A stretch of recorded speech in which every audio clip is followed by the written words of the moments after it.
Kasi yung parang ano ba, for example, 'di ba sa midterm may individual project po tayo. Tas i-attach na lang natin.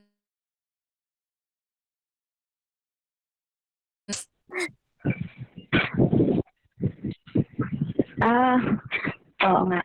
Nandiyan na si sir. Okay. Thank you, te. Good morning po, sir. Good morning, sir. Okay, good morning. I'm glad that you are doing something while I'm not around. I have some technical issues. I hope that you have watched, for those who are not around last time, you have watched the recorded session. There are many things that had been discussed there Hello, regarding sir. your... Naka-unmute po kayo, sir. Oo nga, no? Teka, ba't naging auto-unmute to? Siguro nga ino-auto-unmute. Mute nga. Teka lang. Okay. Are you with me? Can you hear me? Can you hear me? Yes po, Yes sir. po, sir. Okay, welcome to our week 8. So, I suppose for some of you who are not around, you have watched the recorded session. Many things had been discussed there uh, regarding your project, no? So, I hope yeah, you have many weeks to go, no? For that. Then I will choose one as part of your presentation on your panel project. We will randomly select from you which module will you present, perhaps within 30 minutes presentation uh, on how to approximate the content of the modules. So ira-random natin yan by the beginning of final period. Okay? So that's our... But for the meantime, you already uh, assign yourself strategically, no? As I mentioned last week, there are two ways to do that. You could divide the modules by yourselves, or you could divide portions of the module.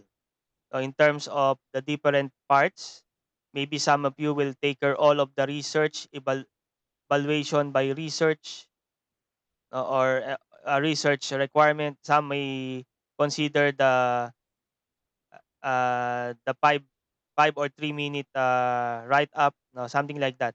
So you could divide among yourself modules or part of the modules, no. So yun yung... that would be your a suggested strategy, or you could do combination. It's up to the leader whether uh, he make use of combination of parts as well as the module themselves, depending on the content, because the content of the module varies, no. As you observe, there are modules that have needs some time to comply. You need more time for that. Therefore, you need more people uh, to accomplish a particular module or group module. So, but it's up to the group, no, to decide on this. Now, the output would be just a similar format on your readings. No, I already assigned the readings. You may start your readings. There are 2 readings, as I mentioned there. No? So you may choose one from the group of readings. So you'll be submitting uh, two assignments, or consists of your outline and your reflective summary. So I'll be expecting a Thursday, which is 11:59 p.m. before your week number 12. So that's the deadline. Okay.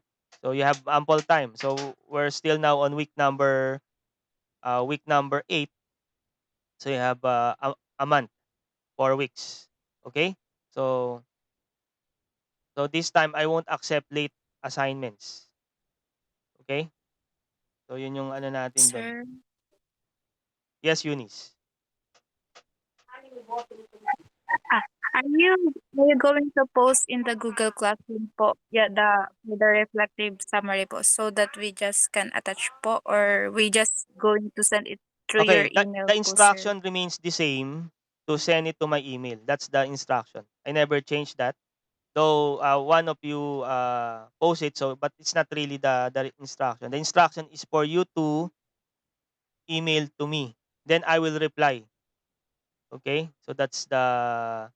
But for those who are late, I may not have replied Thank you yet. po. So you just need to to wait for my reply. But for those who submitted on time, by this time you already receive a response from that assignment.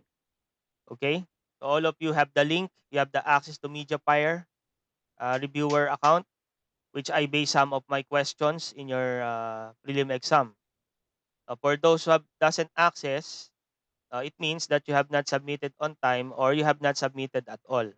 So that's the because that's the reason why you have not any link at all.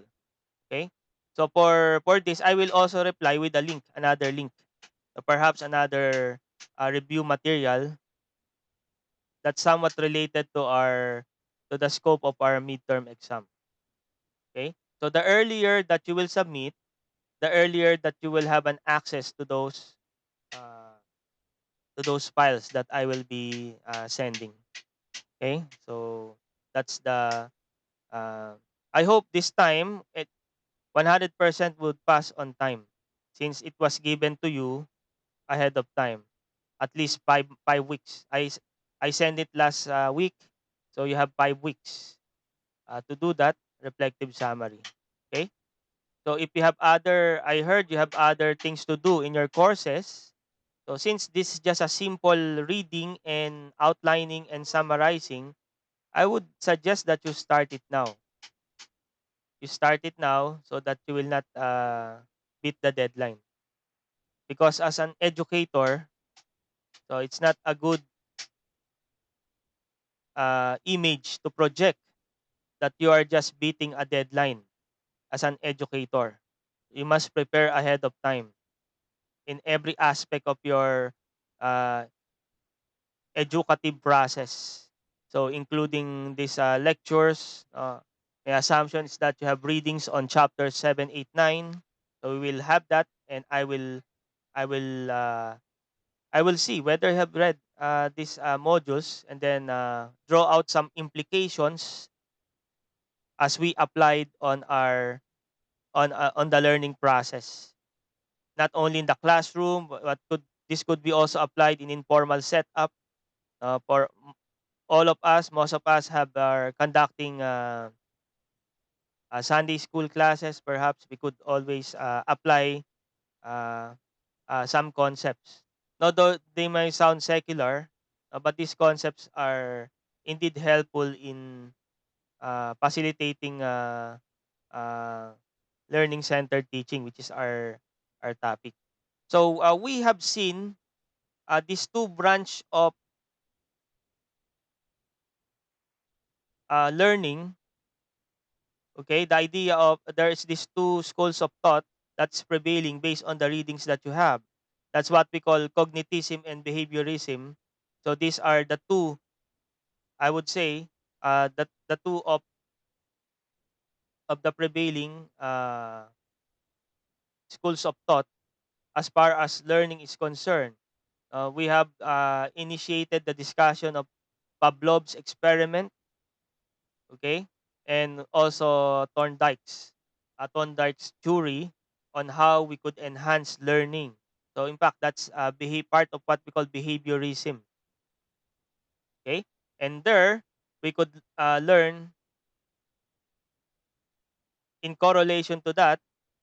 We have also the the operand conditioning of Skinner that we need some reinforcement. Now, of course, it's there on your advanced organizer. Maganda yung tingnan nyo muna yung advanced organizer, guys. Saka yung napakaganda nung ano nito. Yung how the author organized, I really appreciate. And then of course, yung there is explanation here, which which which needs your readings, guys. Your reading skills is necessary. You cannot graduate a tertiary level education without reading. That's for sure. Even math majors, just like me, or I think is our math majors around here. Just like AJ is here. How about Dale? Dale is around. Yes, sir. Okay, so good. Teka, parang dapat i-adjust ko tong aking ano.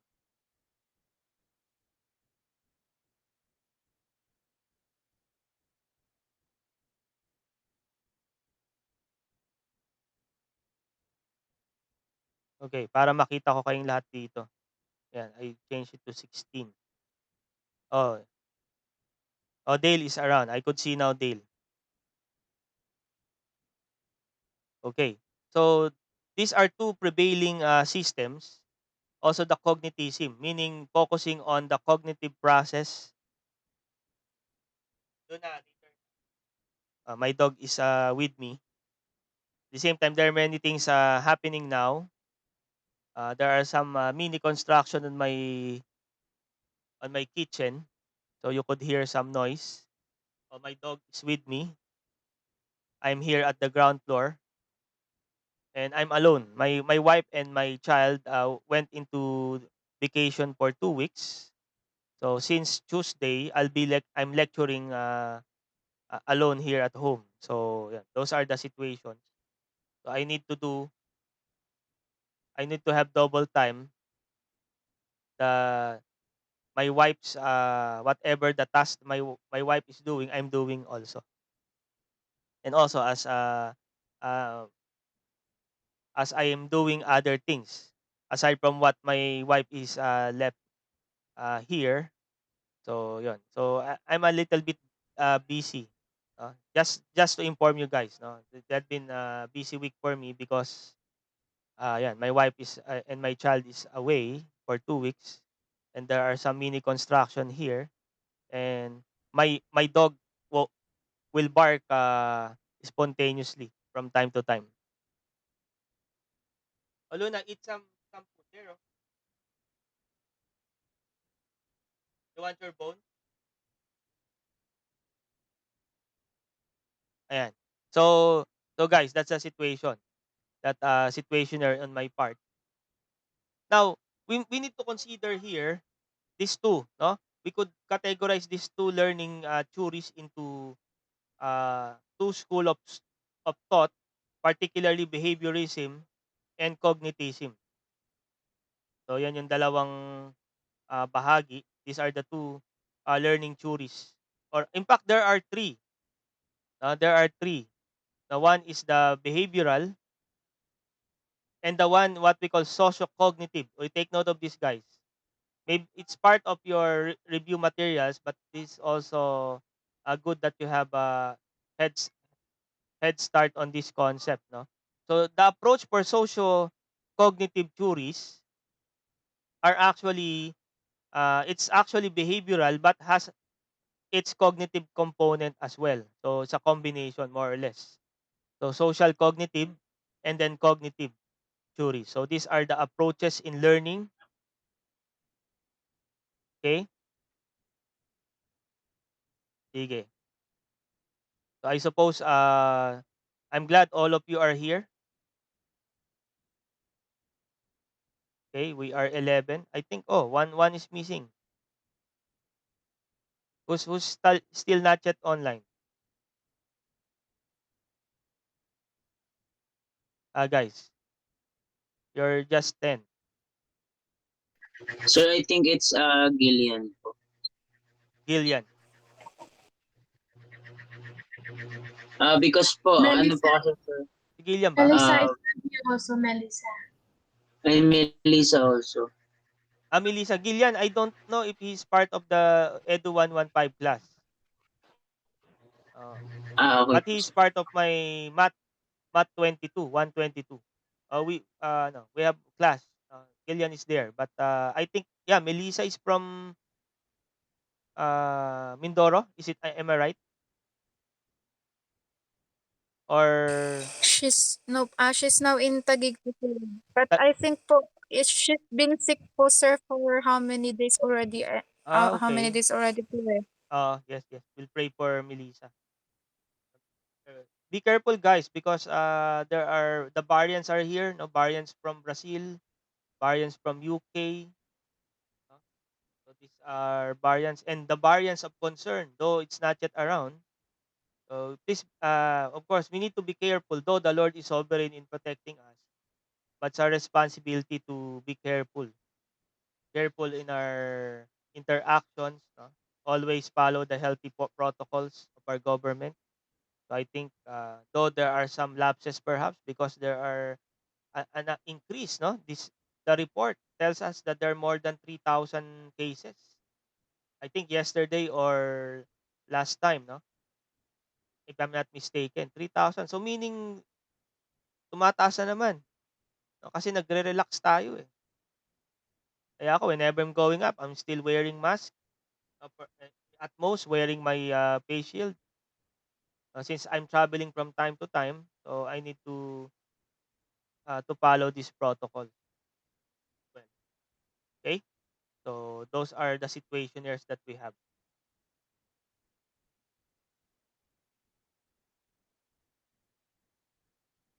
What do you want to na?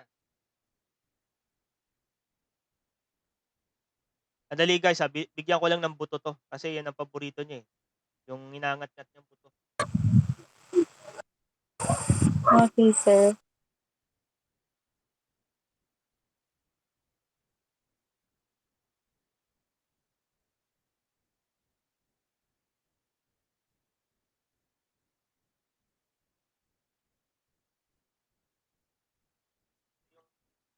Uh, this is favorite food.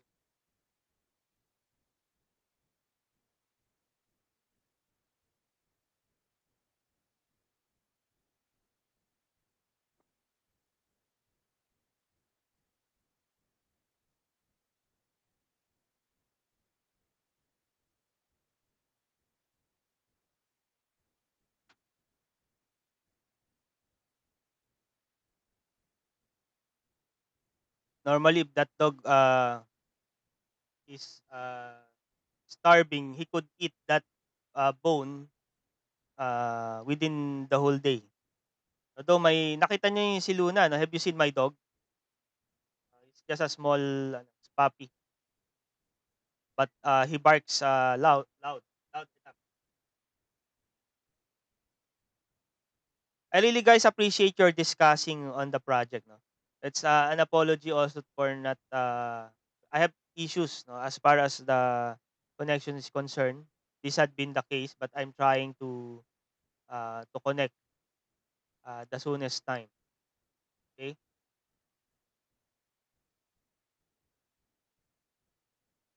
maybe within the weekend, I'll PM to you your grades. I'll be P, I'll personal message your grades, no? And then Thank you, sir. yeah, uh, I will show there the components.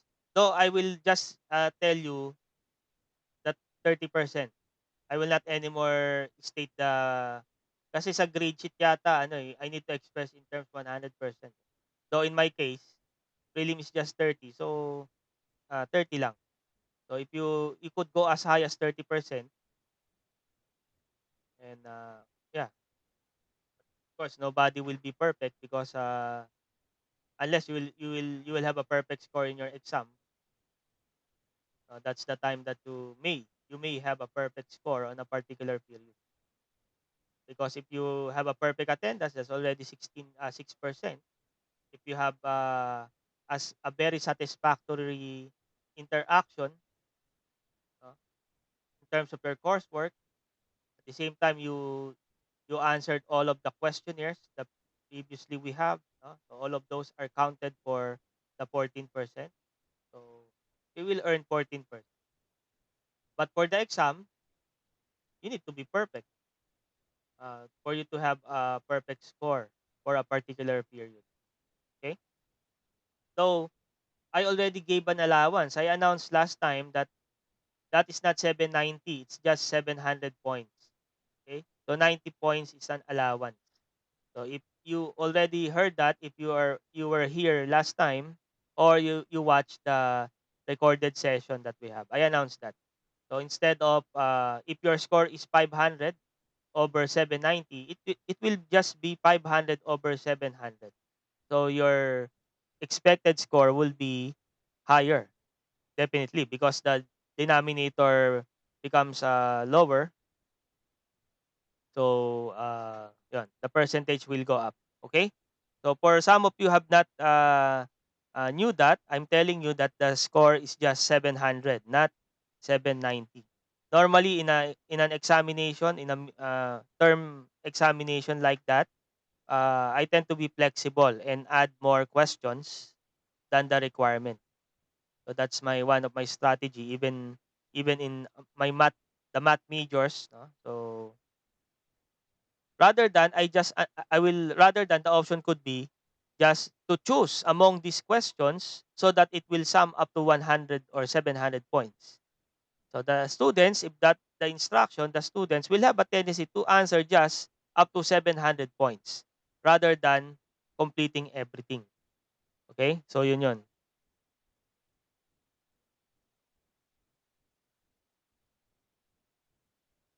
Okay guys ha. Is my audio clear enough for you to understand? Yes Yes po, po. sir. Okay? Yes po, sir. Because based on the recordings, it's a little bit hindi siya masyadong Yes, sir. okay. Thank you for that. Sige. Now, I will be introducing again these docs that you missed last time.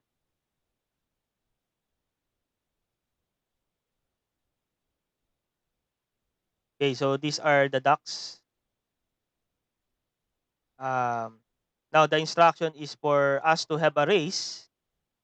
The one that will win, that the duck that you represent, if that will, if that duck wins the race, he will the one to answer the question. Okay, so that's the idea of this duck race. Okay, so everyone would race, and it will be electronically manipulated. So there's no bias. So it's the application that will electronically determine the winner through the duck race. So it's similar to the wheel of names. However, the wheel of names is too. Oops, hold up. Meron palang nanalo na dito. The wheel of names is well, too simple. Okay? Therefore, for the wheel of name, the purpose would be just choosing the chapter. Or perhaps no more siguro. Hindi ko na gagamitin to. I will just make a general questions that is related to these three chapters. In fact, these are a combination of behaviorism and cognitivism. So that's the general concept representing these 6, 7, and 8. Okay, so I will no longer use this, but I will just throw up questions which are more general, covering this 7, 6, 7, 8. Okay, so let's go to the duck race.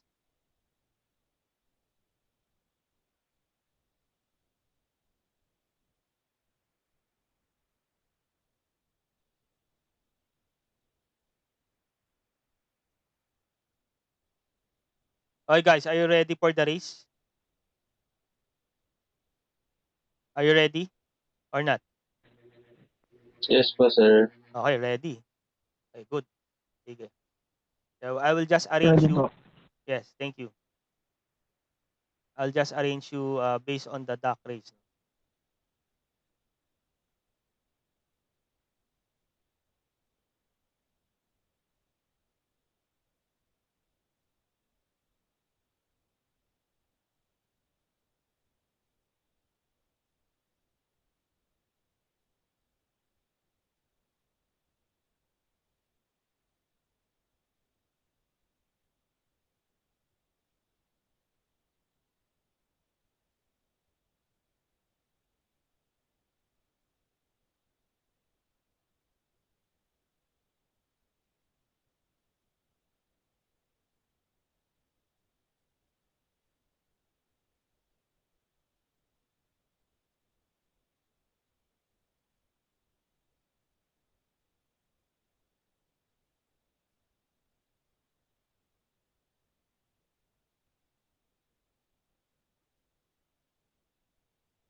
We're just 10, no?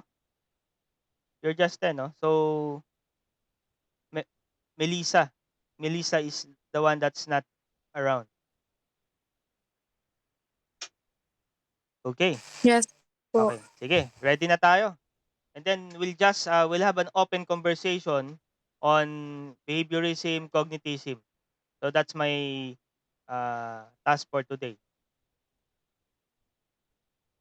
Then we'll have some discussions, no? If you answer correctly, so it will be noted as well. No? No, don't mark at.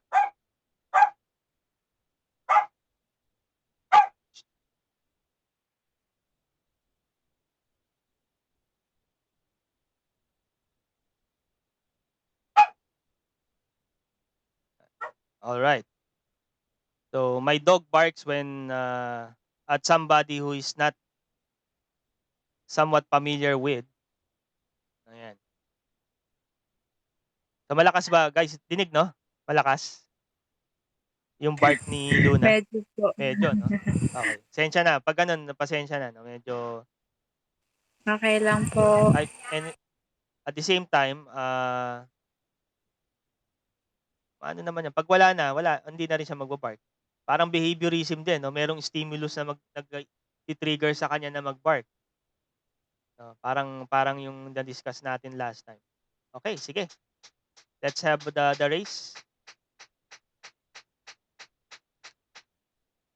So I'll just set this for 30 seconds. Kasi no nakaraan, 1 minute eh. Medyo matagal, no? 30 seconds only. Okay? Then we're set. Okay, look at your ducks. Maybe I could shuffle some of your. Ayan, colorful, no? I'll shuffle you. Okay? Please notice your own ducks. Ah, hindi, puro yellow. Yung mga colorful dapat. Ayan. Okay, I think this is fine. Can you see your own duck? Yes, sir. Okay, sige. Sino ba yung bubuyog dyan? Si... we'll see later. No? It's between AJ and Rina. Eh, no? Anyway, let's go. Sir. Okay. So, the one who will win the race will answer some questions regarding your readings. Okay?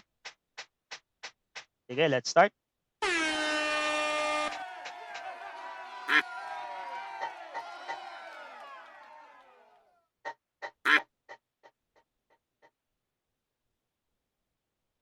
Okay.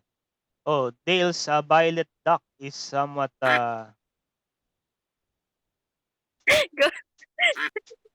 oh, there's ano ba to? Nice, nice. Okay, on the stretch.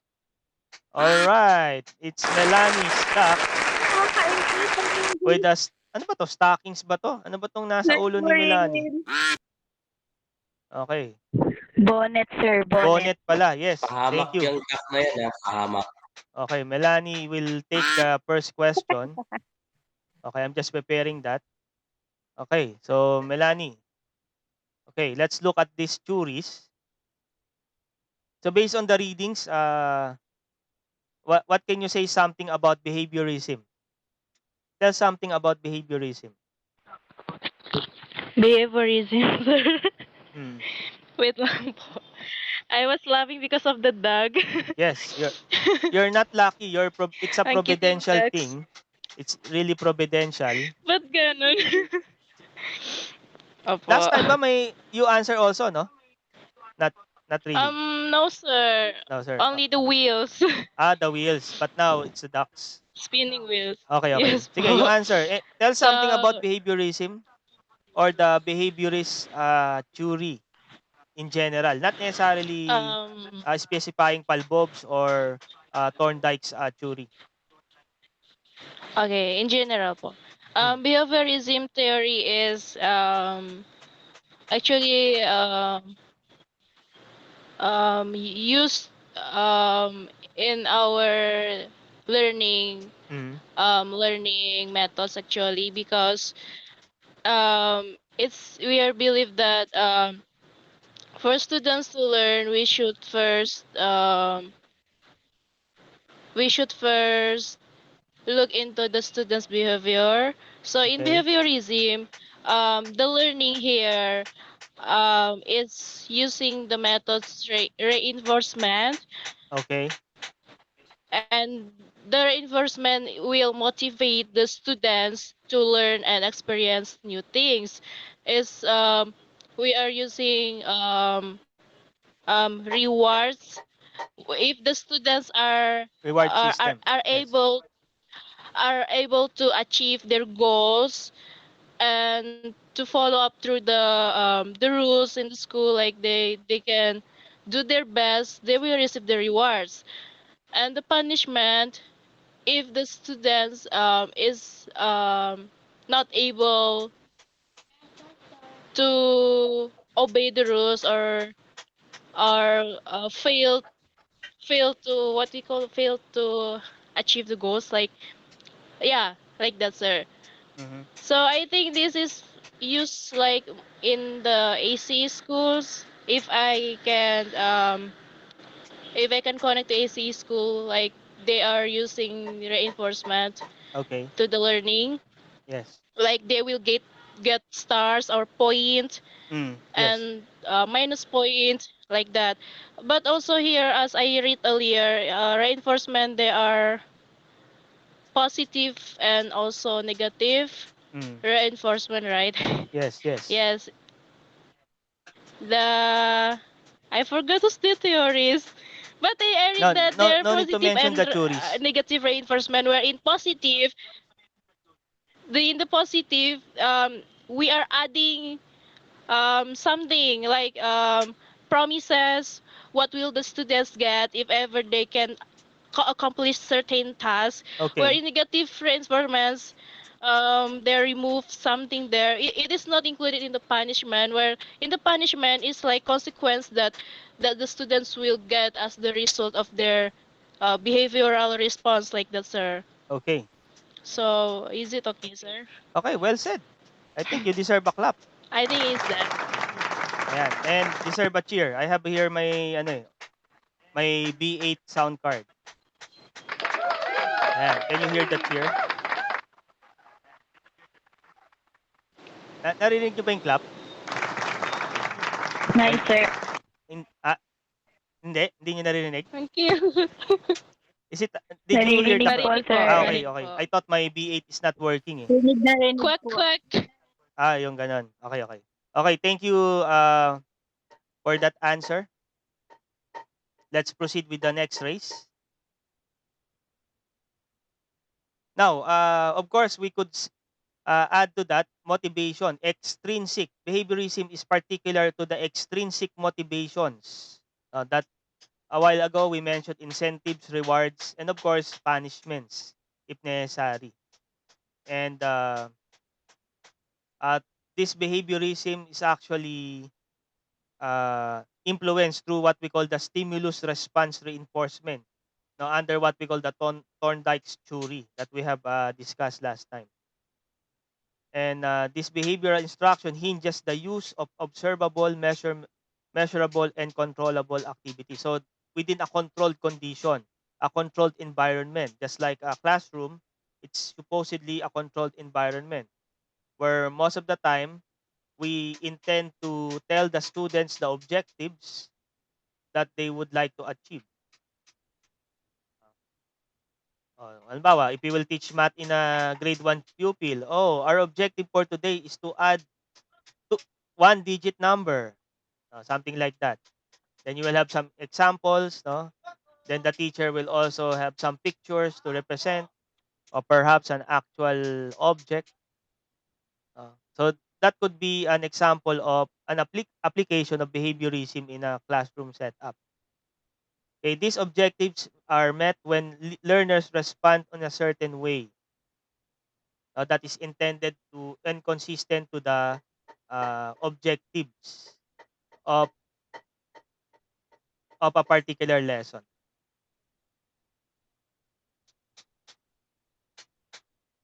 Kaya nga this is intended more on the on the lower years, no? No, who's our by the way, who is again our LM student? RLM major? Is it Ako po, Yuniera? sir. Okay, no? So yan, gagamit ka talaga ng behavioral approach, behaviorism approach, no? Kasi bagay this is actually consistent to controlled environment, the behavior response. A more controlled environment, and that we could achieve a particular goal in a particular uh, time frame or period, no? That's the purpose of your lesson planning. 'Di ba? Meron tayong importante yung time frame diyan eh. Yung time frame, and then also the sets of activities in a particular period of time. And of course, yung how you manage these two, the information, the learning, at the same time the time frames necessary. And sometimes, yun, medyo, I notice even in the public school, they have a problem on the time period because sometimes because of some natural calamities where declaration of suspension of classes for so many days or weeks, no?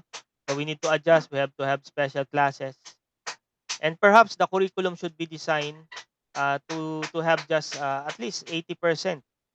Wag natin sasagarin na 100% kasi this 20% could be used to a lot as an adjustment whether there be suspension of classes.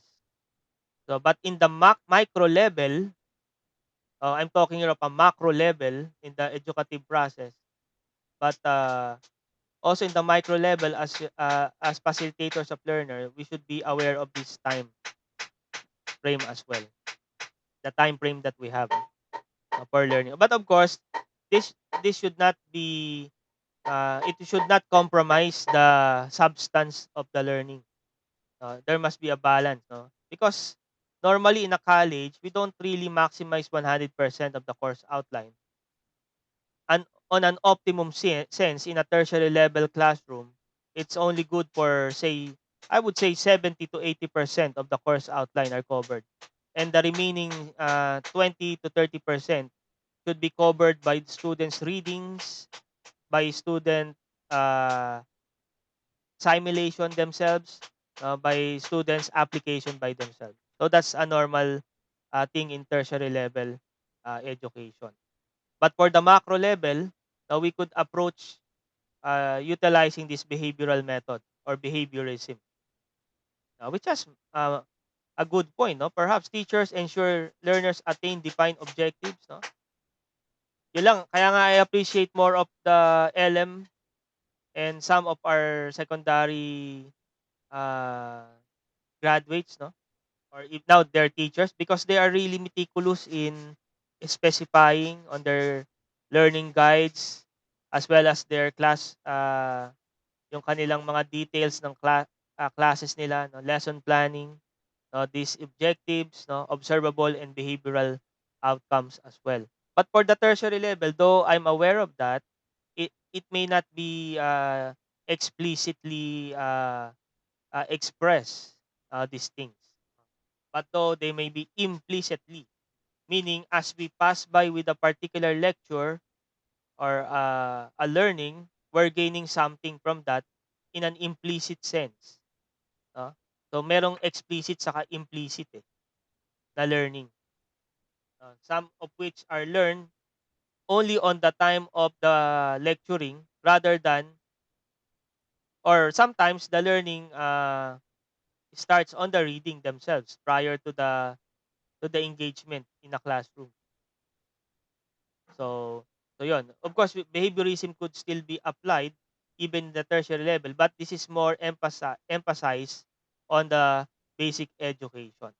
Okay? So, learning objectives are sequenced so that learners move through a series of carefully designed and progressively complex operations. So, but of course, in our case, we're following the pattern of our main textbook and other some reference so that we will have a sequential view of the topics that we have.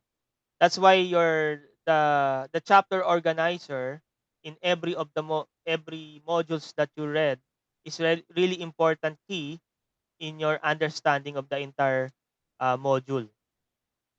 Okay, so that's the another is that educational activities are evaluated as successful when defined learning objectives are achieved. So there are observable as well as behavioral objectives, behavioral objectives that are achieved. In fact, if we will be in detail, there will be some, we could have a matrix, we could form a matrix on a particular objective, and we could evaluate whether these are really achieved or not. So, but though I'm not that meticulous on this type, but as far as basic ed is concerned, they are really good at these things. So, but to see whether the learning objective is achieved. One of which is your outputs, your outcomes are important parameters of the actual achievement of the goals. Although there are many explicit learnings that we don't disregard, no? No? Kasi sometimes we focus only on the explicit, on what is obvious. But sometimes there are learnings beyond that. That for instance, in the tertiary level, we are more flexible. We don't follow rigid structure as far as the lesson planning is concerned. That's why I just provided to you your course outline. Though I'm saying to you that we could only reach up to the optimum sense of it, perhaps 70 to 80% of our course outline. That's the optimum. And the remaining portions could be supplemented by students' experience in studying, reading. So that's why, guys, I want you to read the material first. That's the intention of reading the material prior to our discussion, so that you may have a thinking, your thinking process is already in place while we have some discussions, something like this. Though my approach may not be as traditional as some of you may think. Uh, but we could always balance to that. But my approach would be more of the students to read, to process first, then be ready to participate and to apply what they have read. I think there are more learning on that. There are more higher order skills that would come in on that type of process. No? But of course, for basic education, we could always have a traditional approach of a behaviorist approach in learning. Okay, so those are some of my thoughts as far as tertiary education is concerned. Okay, so I will be again perhaps another race. Okay, are you ready? Okay, Yes, sir. Melanie is already clear. I already clap for Melanie. Thank you for that answer. It's a bit comprehensive. So let's start. Maybe I will shuffle again your characters. Ayan, so there are Astro Duck. Jane is an astro. Is that an astronaut? Okay, let's start.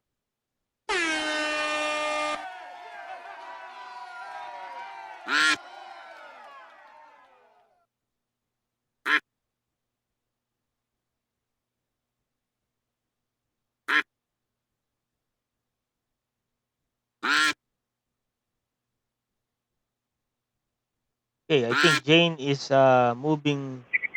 However, Jonathan is approaching faster. Okay, Jonathan again. It's your second duck race, right? Jonathan, Jonathan, Sir? Micah, Joy. Oh, This is your second time, right? yes po. Okay, sige. I will just remove you from here, and then we will go back to our. Okay. Okay, this time we have heard about the behaviorist camp. I want you to have a general observation or general description of what is cognitism all about. as far as learning theory is concerned? Related din dun sa behaviorism, sir, or cognitism Actually, itself. these are two separate camps. These are two separate camps of learning theory. The behaviorist camp would always have the motivation, the extrinsic, no, but the cognitive is something else. So I want you to have a general, perhaps a summary. It's part of your module 9, if you have read. Yung Gestalt Di po psychology naka- is part of what we call the cognitive theory of learning. So can you tell something about cognitism in general? Di pa po ako nakaabot sa module 9, sir. Sorry. Di ba? Yung readings. So you want to pass or sige, i-pass muna. Sige, babalikan kita mamaya, Jonathan. I will get back to you. So I will look for another doc to answer the question.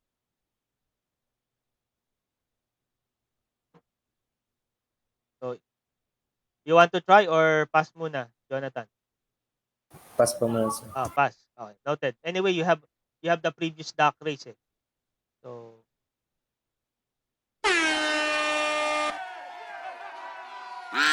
the winning doc would answer the question, what is cognitism? Dore na may. Okay? So I hope you could pray for somebody's doc. Are you doing that or you're praying for your own doc? Not to win, but to lose the game. Diba? Something like that. Or you could pray for somebody's doc. Oh, Bakit ganun? once again, Dore I think Niera is your second try for the doc, right? Yes, sir. Okay, but of course, I know you could answer this question. So, at share to your classmate your thoughts on cognitism. Yun po, kinabahan ako. According to the module 9 po, sir, Yes. just the principle of learning po, no? Yung sa nabasa ko po, sir. Just that principles is all about shape and form. And Yes. yung about cognitism is can define the study as in particular in psychology, it focuses more on mental process and including how people think, perceive and learn. So according to the just that principle, if you scan it po on our module, sorry po, Yes. inabahan. It's okay. Napansin ko lang po doon, actually na ano ko po siya kasi mahilig po ako sa arts. Okay. So, Yes. yung principles niya is more on shape or form. So, mapapansin mo dun is it's all about perception of learning. So, yung may mga example rin po akong nakita sa internet about the principle ng just that principle. Okay. So, it's all about perceptions and reality. So, dun kay Just that, meron siyang different laws na binanggit Okay. about his principle po. You may And mention it if you one want. of those is yung okay lang po, sir. Yes. Go ahead. Okay po. Yung law of proximity, similarity, closure, continuity, tsaka figure and ground. Yun lang po yung naalala ko. And Okay. one of those po, yung as far as I can remember po, yung law of proximity is all about sa mga shapes or shapes and forms na if you put them to place together, there are the shapes and forms na often perceived as one group. Example po yung sa keyboard ng computer. Makikita po natin din yung there are some keyboards na in group and there's some sa keyboards na mga squares na naka-ungroup dun sa others. Yeah. And then dun po, yes. Yung numeric And keypad is yung often, isolated. That's one of the applications. yes po.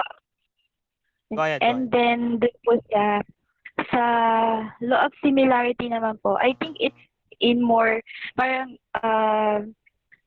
nahalintulad po siya sa, I think sa mga geometry shape. Yung mapapansin po natin, it's more on parang a square, rectangle.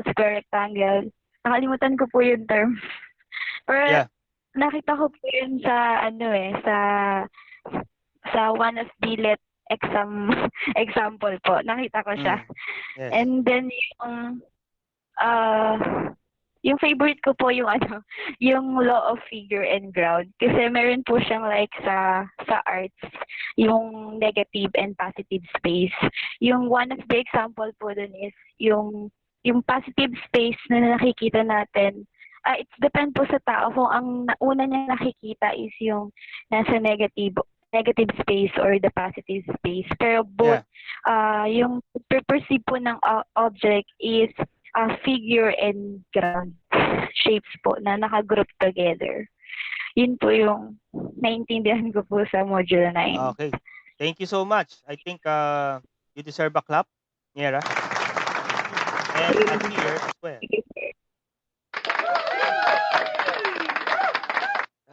I'm using this B8 sound card also from my live stream. I'm live streaming at Facebook.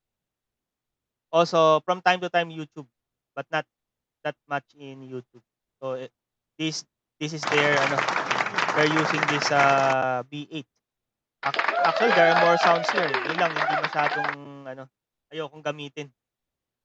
Yan. Normally, it's just a clap or here. Or sometimes clap. Yan. Also, this is it's a good part-time job to be a live streamer in YouTube. If you have a monetized channel, meaning you achieve 1,000 subscribers and 4,000 watch hours, you could be monetized through the ads that will be posted by YouTube in your channel as they play the videos. So also by live streaming.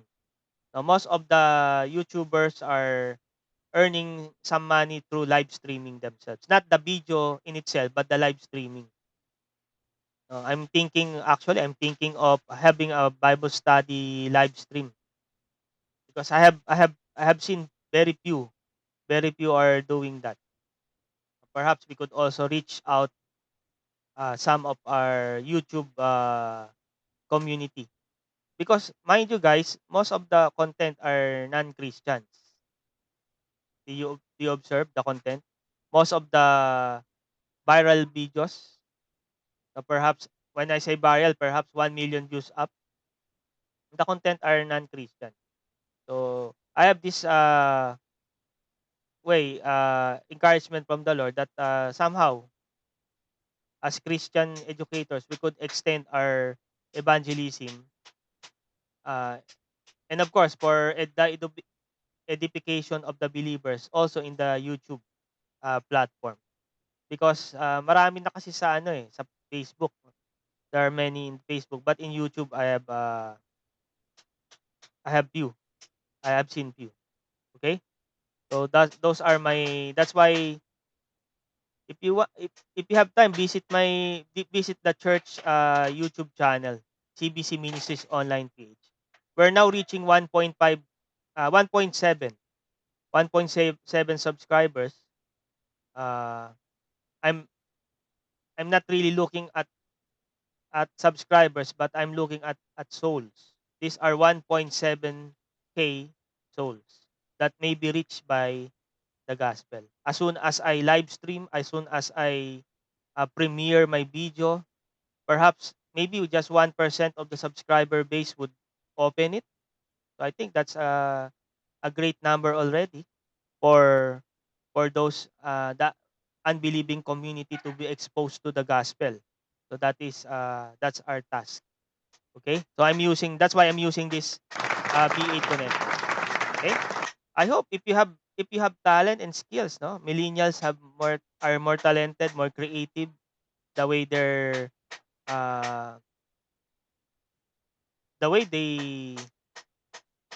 uh, they customize their channels, really impressive. No? But if you have that talent, why not? Why not start a channel, a Christian channel, wherein you have a Christian content and try to invite people to view? Because the good thing with YouTube, you could always watch this anytime you want, and in indefinite number of times that you could watch the videos for evangelistic purpose. So you could start a Christian blog. Guys, for the millennials like you, I encourage you to, because there's a potential market, I would say, a potential number of conversion that could affect the YouTube community, if that could handle properly.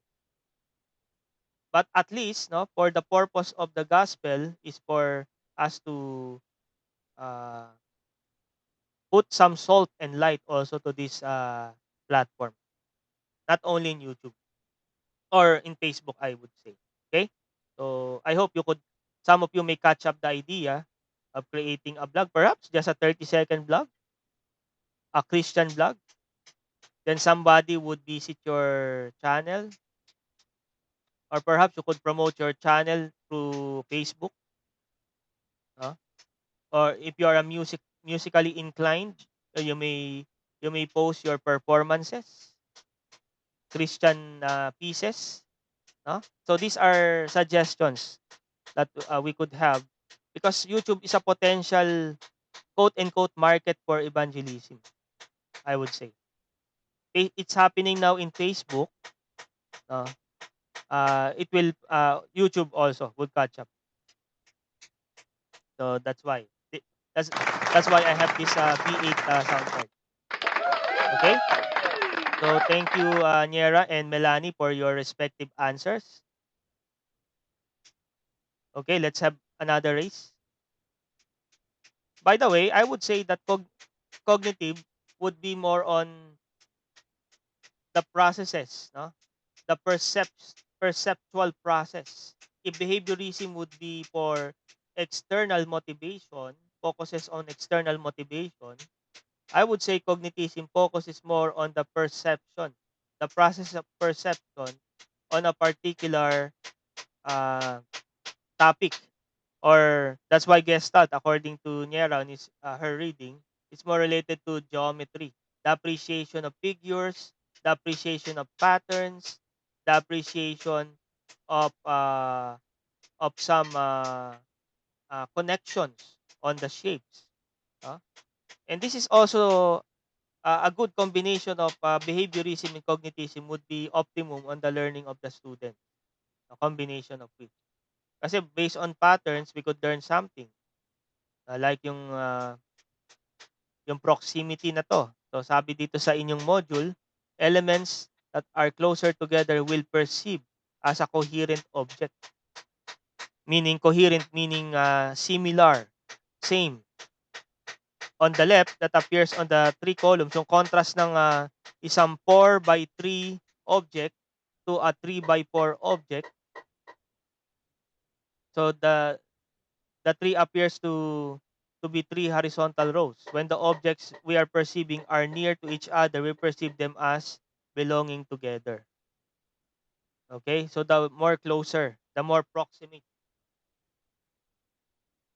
May application to guys sa buhay Kristiyano eh. Alam niyo ba 'yon, yung proximity? Law of proximity. Of course, we could apply this to our evangelism.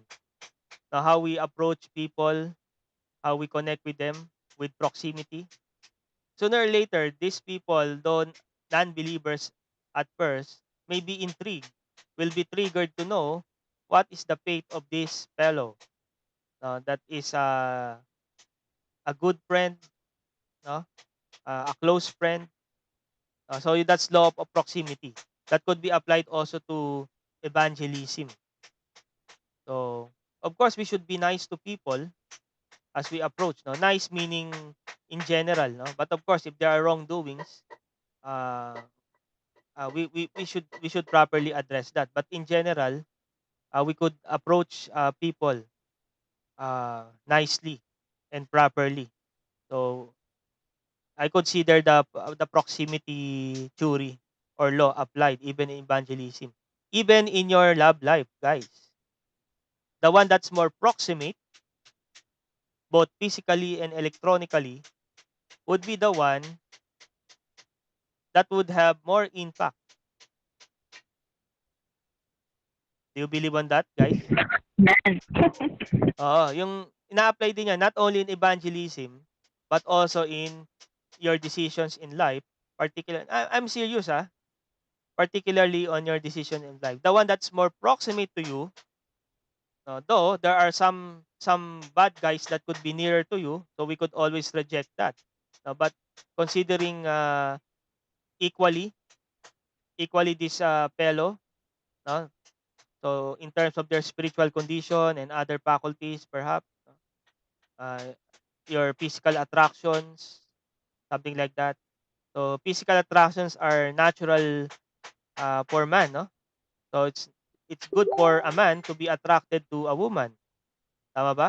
And woman to be attracted Yes, sir. to man, rather than the worst case is a man to be attracted to another man. That's, of course, we know it's wrong and it's condemnable by the scriptures.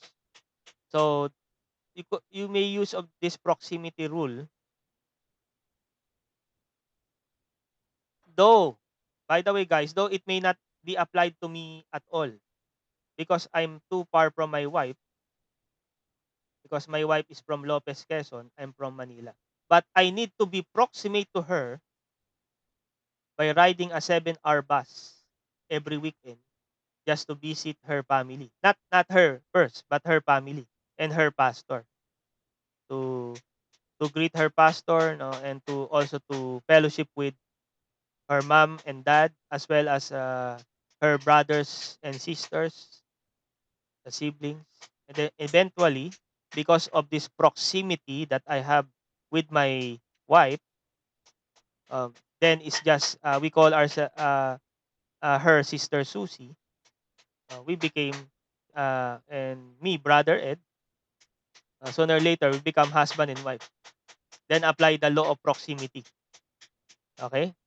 Though initially, it's not applicable because I'm too far from her. But I need this intention to proximate myself, to make myself nearer, okay, to her. Then eventually, bell rings 10 years ago. So actually, we're celebrating our decade, our 10 years of husband and wife. So this June. So I don't know if we have classes until what month? What the first semester will fall on what month? Sir, ano po, sir?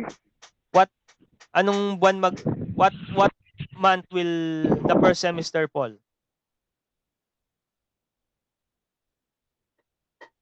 I think it's August po, sir. August pa. Okay. So we're still on vacation because if we will have classes in in June, I could throw out an electronic party in celebration of my 10 wedding anniversary. I don't know how to conduct an electronic Yes. party. Ang ibig sabihin lang ng guys, Google Meet tayo, then iinggitin ko kayo. Oh, ito yung handa namin ha. This will be our gifts, the food, the Yes, activities. sir. But you will just view it in Google Meet or Zoom. Okay? So that's an electronic party. While we're having a physical party here. But nevertheless, we don't have classes that time. Okay. So a perfect balance of cognitive theory and behaviorism is good enough, no? It's fair enough for a learner. So for this case, the approach is that views learning as an active mental process rather than just an external motivation, just like the behaviorism. Is an active mental process of acquisition, of remembrance, and utilization of knowledge. So those are the three mental active processes. So acquisition of knowledge, very important. And how you remember things based on the data bank. The one that you acquire in due time needs to be remembered. Just like in the board exam, you're reading many things, reviewers, no, and other textbook. But during the board exam, that's the time that you need that information. So it's part of what we call cognitism and utilizing that knowledge.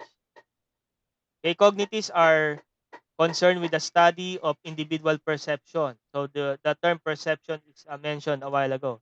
Perceptual process, also our problem solving skills or abilities, and our reasoning skills is the focus of cognitism. Okay? And then cognitive programs are often utilized in chunks and have built-in learning generated memory devices to help the learners retain and use the information in the future. That's why in the review centers, they will have amples of mnemonics or acronyms that you may use for you uh, to your for you to remember these concepts in terms of acronym or what we call acrostic. No, there's this acrostic in preaching. Our pastors and preachers are using alliterations. 'Di ba, preachers? You're also using alliterations in your sermon, guys. Oh, Mga preacher, Joy, 'di ba? Yes, Nagpi-preach sir. ka, no? Alliteration. AJ as well as John Howell. What's the purpose of alliteration? It's for the cognitive Uh, process. Yes, AJ, you have easy remembrance po. Easy remembrance po. yes, the remembering process. Yan yung cognitive eh. Kaya diyan pumapasok yung cognitism o yung cognitive process. Though our preaching should also elicit responses, behavioral responses. Kaya balanse rin siya ng it's actually a balance of cognition and behavior as well sa preaching. Kasi hindi pwedeng cognitive lang eh. Pag naging cognitive lang ang preaching, if the preaching is just cognitive, meaning mental process, it's just a mere lecture. Just like what we're doing now. Though my lecture is not the traditional type of lecturing that we're doing. Though I may do that from time to time. The point is that if you're just dealing with the mental process of your listener, you're just doing cognitively, meaning you're just lecturing if you're preaching. However, you need to elicit responses from the people in terms of faith and repentance for the sinners, in terms of challenging them to be on the likeness of Christ, to exhibit these graces, di ba? So we'll be challenged to have a self-examination in terms of our devotion, in terms of our prayer life. So those are in a way behavioral. But of course, we need to balance cognitively. The information is important, though the response is important as well in our preaching. Okay, so that's how I relate this to our ministry. Even in Sunday school teaching, if you are active in, I think most of you are teaching in a Sunday school class, so you could balance the information as well as the behavioral in terms of the response. Kasi if that would be behavioral only without any cognition processes, there's no learning there. There's no mental processes. You only elicit responses that are not based on the learning or the cognitive process. But there must be a balance. You should elicit responses based on the perceptual, the cognitive processes. So that includes the three that I mentioned a while ago. Number one is the acquisition of information. They need to acquire that based on whether the learner or pupil are audio or visual or other audio visual ba siya or other learners, no? Other learning curve. At the same time, also the acquisition aside from that, is the retention or the remembrance of these processes. So this is also important. And utilizing the knowledge application. Okay? So that's the complete package in terms of cognitism, behaviorism combination. So it's in fact both has good uh, parts on it. No? That's why we also have a combination. Most of our learning methodologies are based on a mix up of behaviorism and cognitism as well.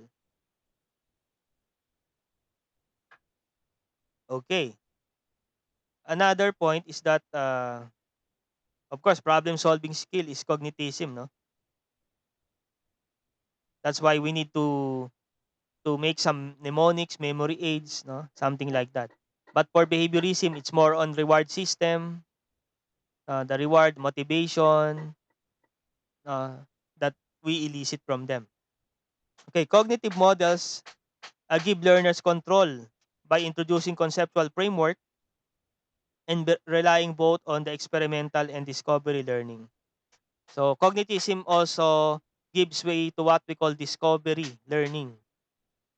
The students themselves will discover by themselves in terms of their reading, perhaps in terms of their experimentation, ex- uh, in other activities. No, we could utilize this. Okay, in terms of the conceptual framework. You know what a conceptual framework means, guys? No, if you have your educational research subject, you already have conceptual framework, right? Yes po. Okay?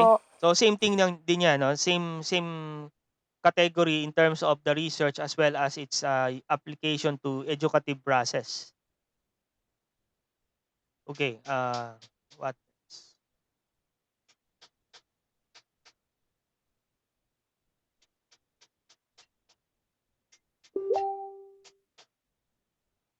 Okay. Sige, another doc. I will skip on Thorndike's theory, no?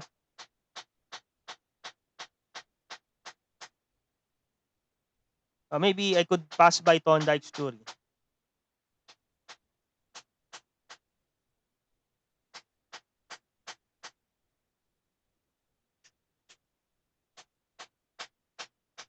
Okay, another doc. Are you ready, guys? So I need to shuffle your duck. Okay. So you have Dale is a violet duck, no? As well as Eunice is a pink duck. Okay. Oh, you watch your duck, guys. Are you still there? Go ducklings na yan, sir. Okay, go. Sige, sige. Okay. So let's start.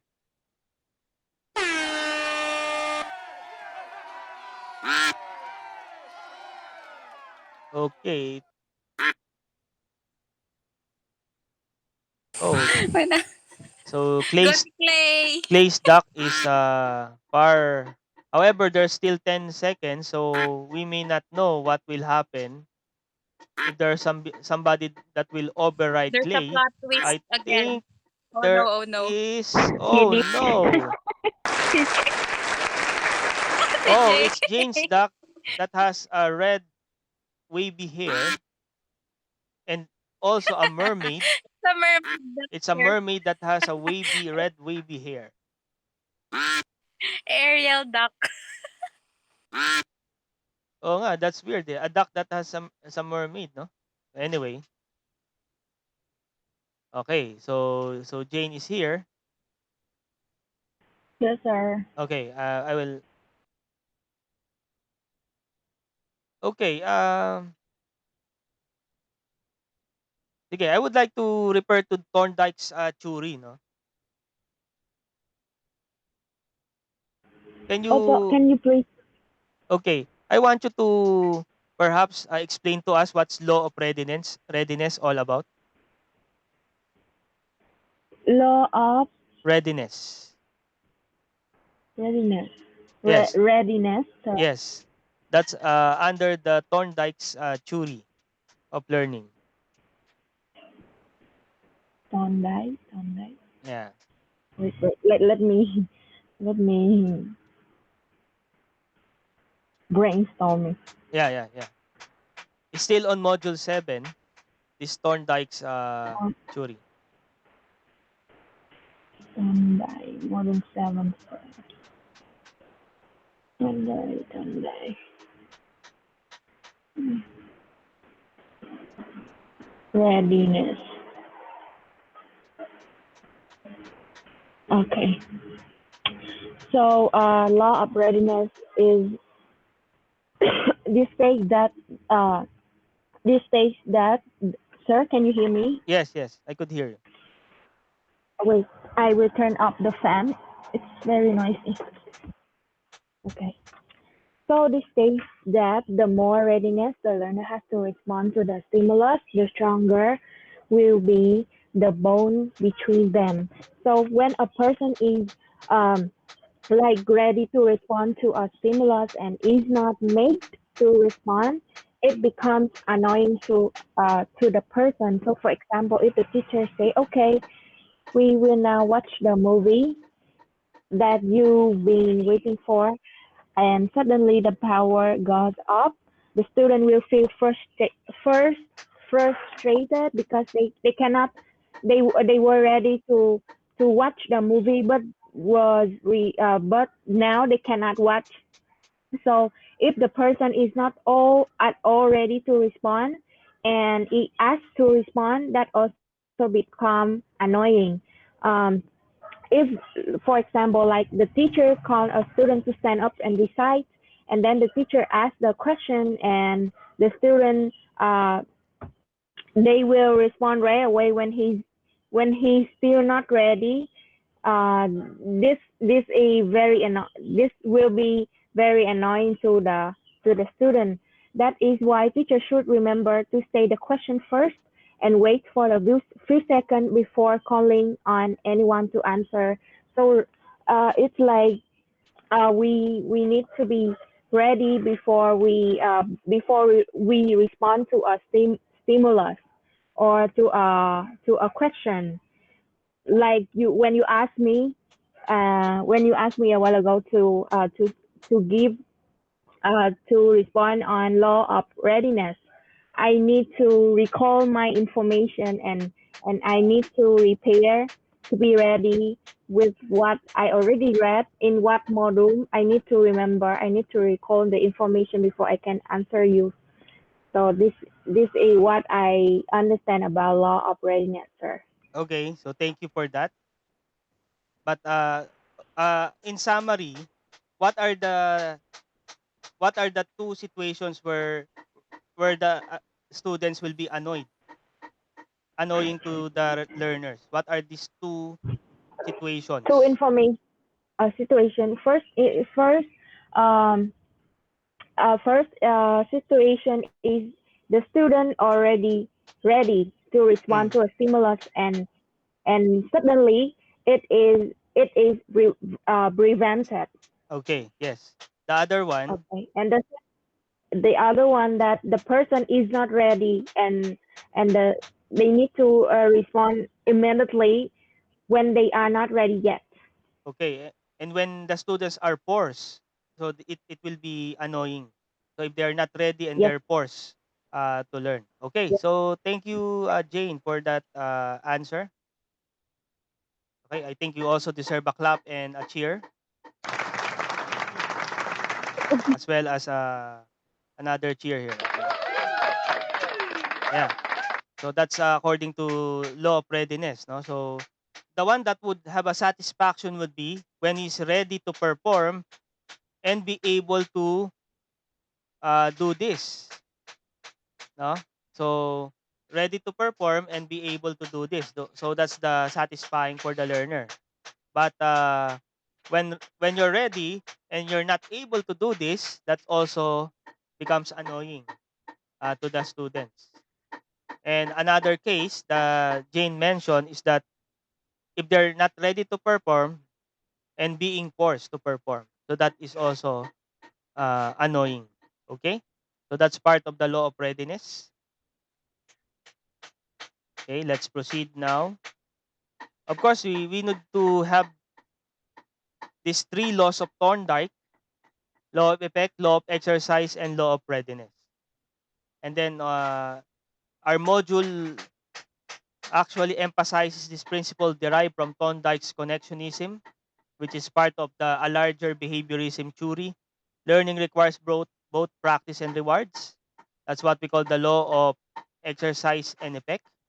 And a series of stimuli response connection can chain together if they belong to the same action sequence of law of readiness. That's why sometimes as an application to the learning of our student, sometimes we need to be motivated on one area, we need to be ready on one area of study so that we be able to be ready on another area which is harder than the previous one.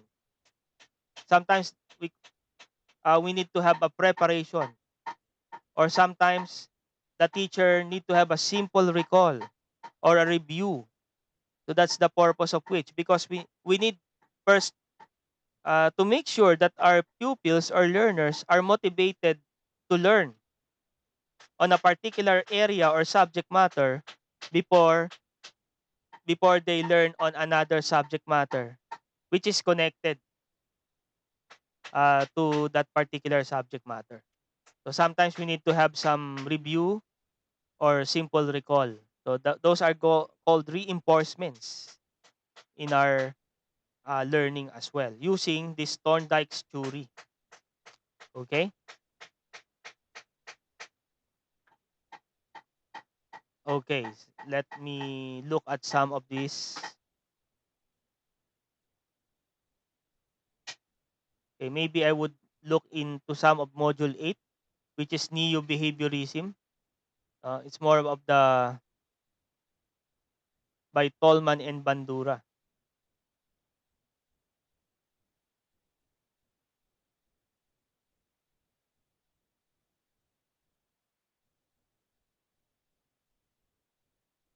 Okay,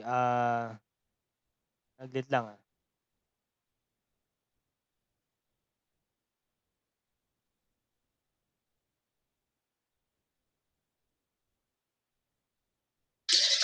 Sir, ako na.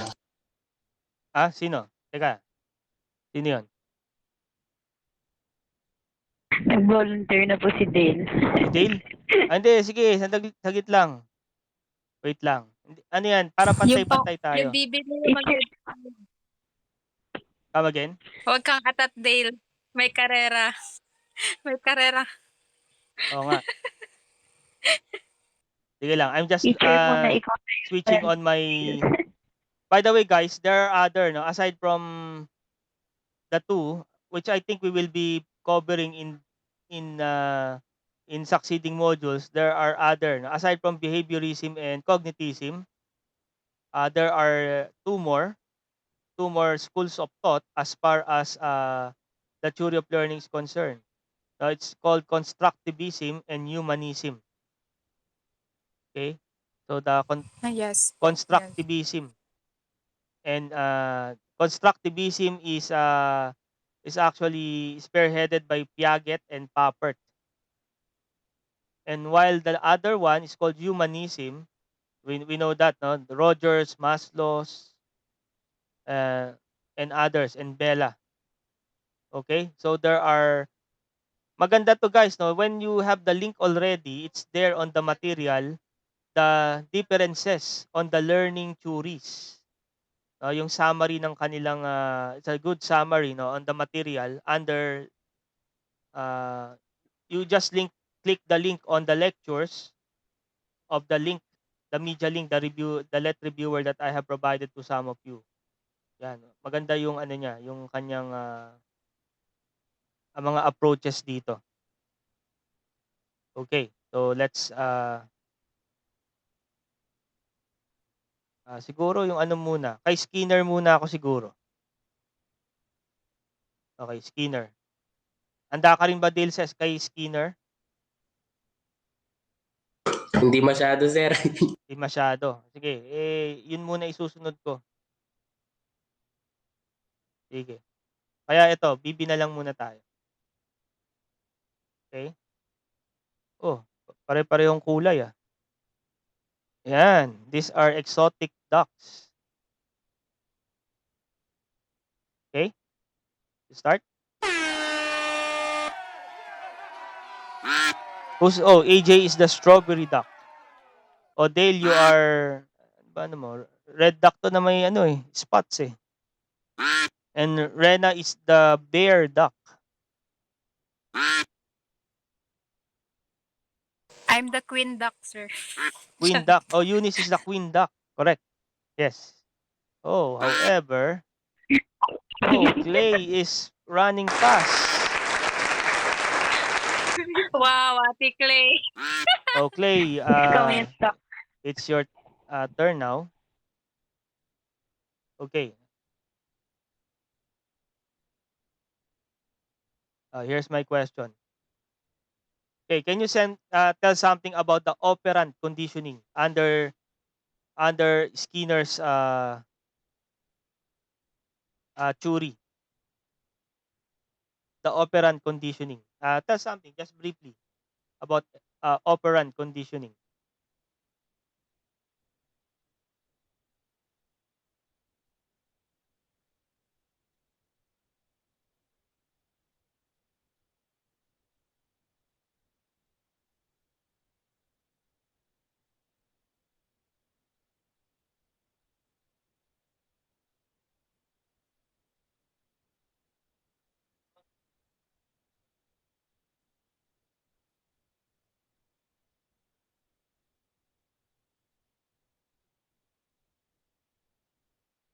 Okay. Clay is out. I think, sir, mahina po yung Oo nga, connection the niya. connection. Yes, the connection is yes. Yeah, I understand.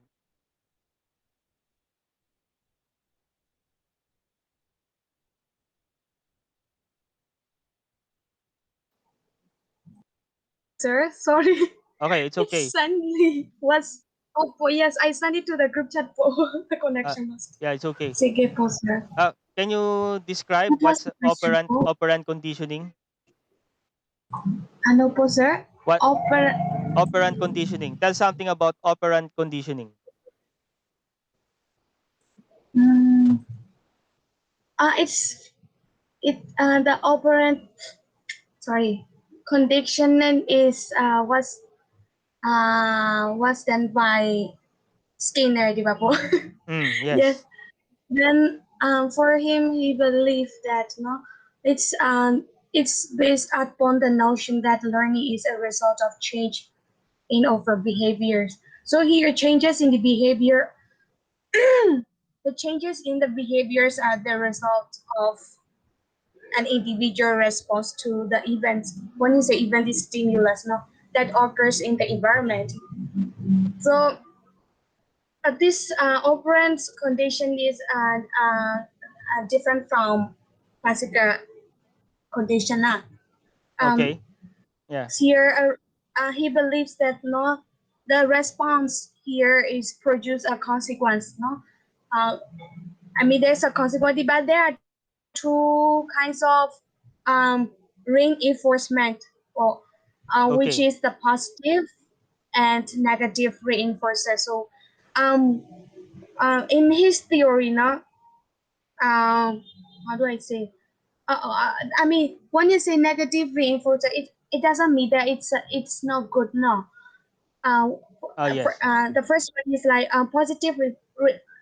One is a positive reinforcers. No, reinforcer. It's a stimulus that given or added to increase the response. For example, like when you say positive reinforcer, like as a child, like you are the students, if you have how do I say, if you have no I mean the teachers will promise to give you, how do I say, to give you a reward if you do well in the class, something like that. no, Okay. Yeah. or maybe your dad or your mom uh, will buy for your favorite toys if you perform well in your class. So these are the positive reinforcer, no. Okay. um Yeah. and also example here in the AC curriculum, I think you have seen that there's a motivation, that there's a reinforcement for a positive reinforcement for the learners. They have the stamps or sticker, di ba, for the stars if they perform well, something like that. Oh, So it's yes. motivate the students to do more like that. Now, one we say in negative reinforcer, no, it's not a punishment. You know, we need to be aware that it's not a punishment, but that is it's made the stimulus that results in the increased no frequency of a response when it is withdrawn or removed. So basically, it's not a punishment, but it's still a reward now. For example, no, uh, the same idea here. No, no, I mean the idea here is no. You the teacher now announced that you will get an average grade of like 2.5 or 1 like that uh, for two grade previous. I think you have read that already, no? In the final examination, no? So this is a kind of for them not to realize that in order to get this grade, no, you have to work hard. You have to give more effort, or else you will not get the grades. No, uh, so it is just the removal. I don't know if you get the point. No? Withdrawn or uh, uh, you remove something. You remove something like no. Yeah. Is it clear, bro? Yes, yes, it's clear. Yes, because I one understand. is a negative reinforcer. You are more, or you have to give more effort talaga here. You have to work hard in order to get the reward. It's not punishment, no. Um, then we also have the punishment. This is the real negative one, no. Then of course, your negative reinforcer is very different from the punishment because punishment is a consequence, no. The consequence intended to result in reduced response. For example, here, if you come late, you are not allowed to attend. You are not allowed to attend the class. So it's already a punishment, no. I mean, you have. I believe that no, this is the problem with some of the traditional how do I say school. I think some of us used to experience that. This is the punishment that will block the minds of the students. No, not it will. How do I say? This kind of punishments might probably traumatize the students' behavior as well. No, so as a teacher, we should be careful now when it's come to the punishment. So that Yeah, is that's what true. the Skinner belief on operating condition. Okay, thank you. Thank Thank you, you, Professor. Clay, for that answer. You deserve also a clap and a cheer. Thank you, Professor. And cheer. Okay, so that's true, no? So it's actually changing behavior by use of reinforcement. So it's actually highlighted term reinforcement, which is given after the desired response. So after the desired response to reinforce, no? It's only dealt with observable behaviors. Perhaps it could be in terms of praise, perhaps for a child that is honest, or perhaps a child that finished the work on time. So we could make some positive reinforcement by having the appropriate praise. Though we don't want to uh, ano bang yung ano yung term na yun, no? Yung to make them ano, no, uh, their heads on their ano, kumbaga yung lumalaki yung ulo nila kakapuri because of the praises, but we could praise appropriately because of the observable uh, responses. Perhaps good job, kid because you submitted on time, or perhaps all of you are on time. So we could have that positive reinforcement. And then the negative reinforcement would deal with the withdrawal of, or the removal of the benefits that you should have if you have just exemplify the appropriate behavior or response. Okay, so that's the operant conditioning. So of course, Skinner has an experiment on the mice. I don't know if it's on your module. Okay, so you could Google this actually, guys. Your Skinner's experiment on the mice or mouse. Skinner studied operant conditioning by conducting experiment using animals, which he placed on a Skinner box, which was similar to Thorndike's puzzle box. Okay, so yun yung ano niya, no, yung kapag yung mice ay pinipedal niya when pedaling the electric grid that is connected to the pellet dispenser. So the more the mice, the more the uh,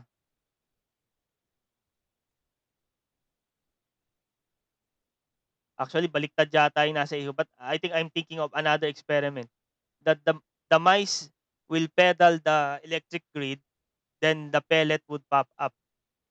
But of course, if there are violations, something like that, he will be electrocuted. You could Google that experiment. So it's also based on Skinner's experiment. So those mice and rodents, most of the time, rodents are part of the Skinner's experiment.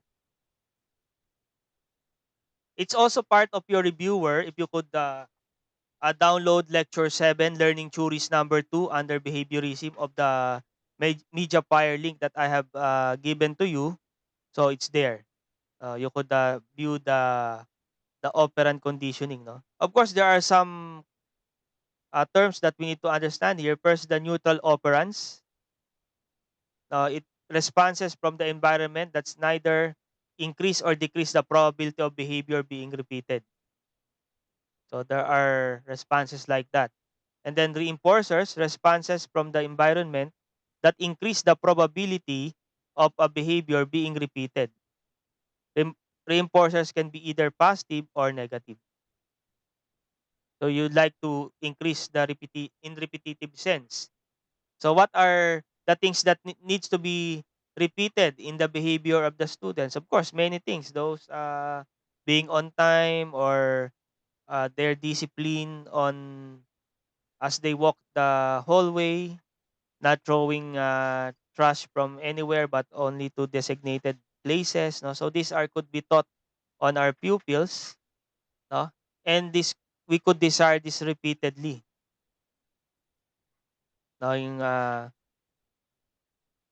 reinforcers. And though, of course, we have also punishers. Reinforcers are response from the environment that decrease the likelihood of a behavior being repeated.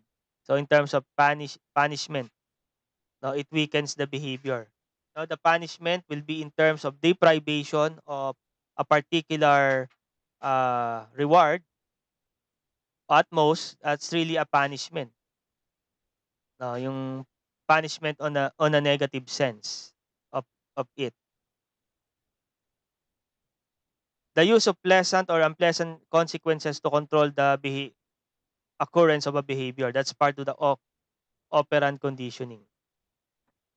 It had already been mentioned, the positive reinforcement and negative reinforcement.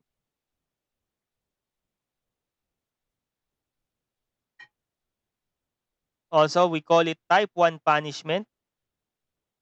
Now, there are what we call type 1 punishment, decreasing the chances that the behavior will occur again by presenting an adverse stimulus following the behavior. So, parang yung daga doon sa Skinner's box, na merong electrocution pag mayroon siyang binayolate doon, yung daga. There's this increasing electrical charges on the electrical grid, something like that. But of course, we cannot really fully apply this to pupils. No, lalo na we have our law that would protect our child, no? Then in well, in my case, Mrs. Bostre is around, no? When I was you know the story of Mrs. Bostre, 'di ba, punishing his pupils including me. That was I was grade 1 1985. Most of you are not yet born that time. Am I right? Or all of you, I would say, are not yet born that time. Mrs. Bostre would punish us because of our wrong behavior. He wants to correct us. So, of course, we cannot really uh, fully execute or apply this type 1 punishment. And then also we have the type 2 punishment, which is removal punishment, decreasing the chances that the behavior will occur again by removing the pleasant stimulus following the behavior. Guys, I just have a call. I need to answer this now. Wait for a while. Sige po, sir.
Okay, I'm back.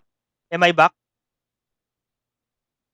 So I was saying Yes po. the operant conditioning may not be applied in its optimum sense to the pupils, just like what we're doing to the Skinner's experiment on mice or rats. Cannot be.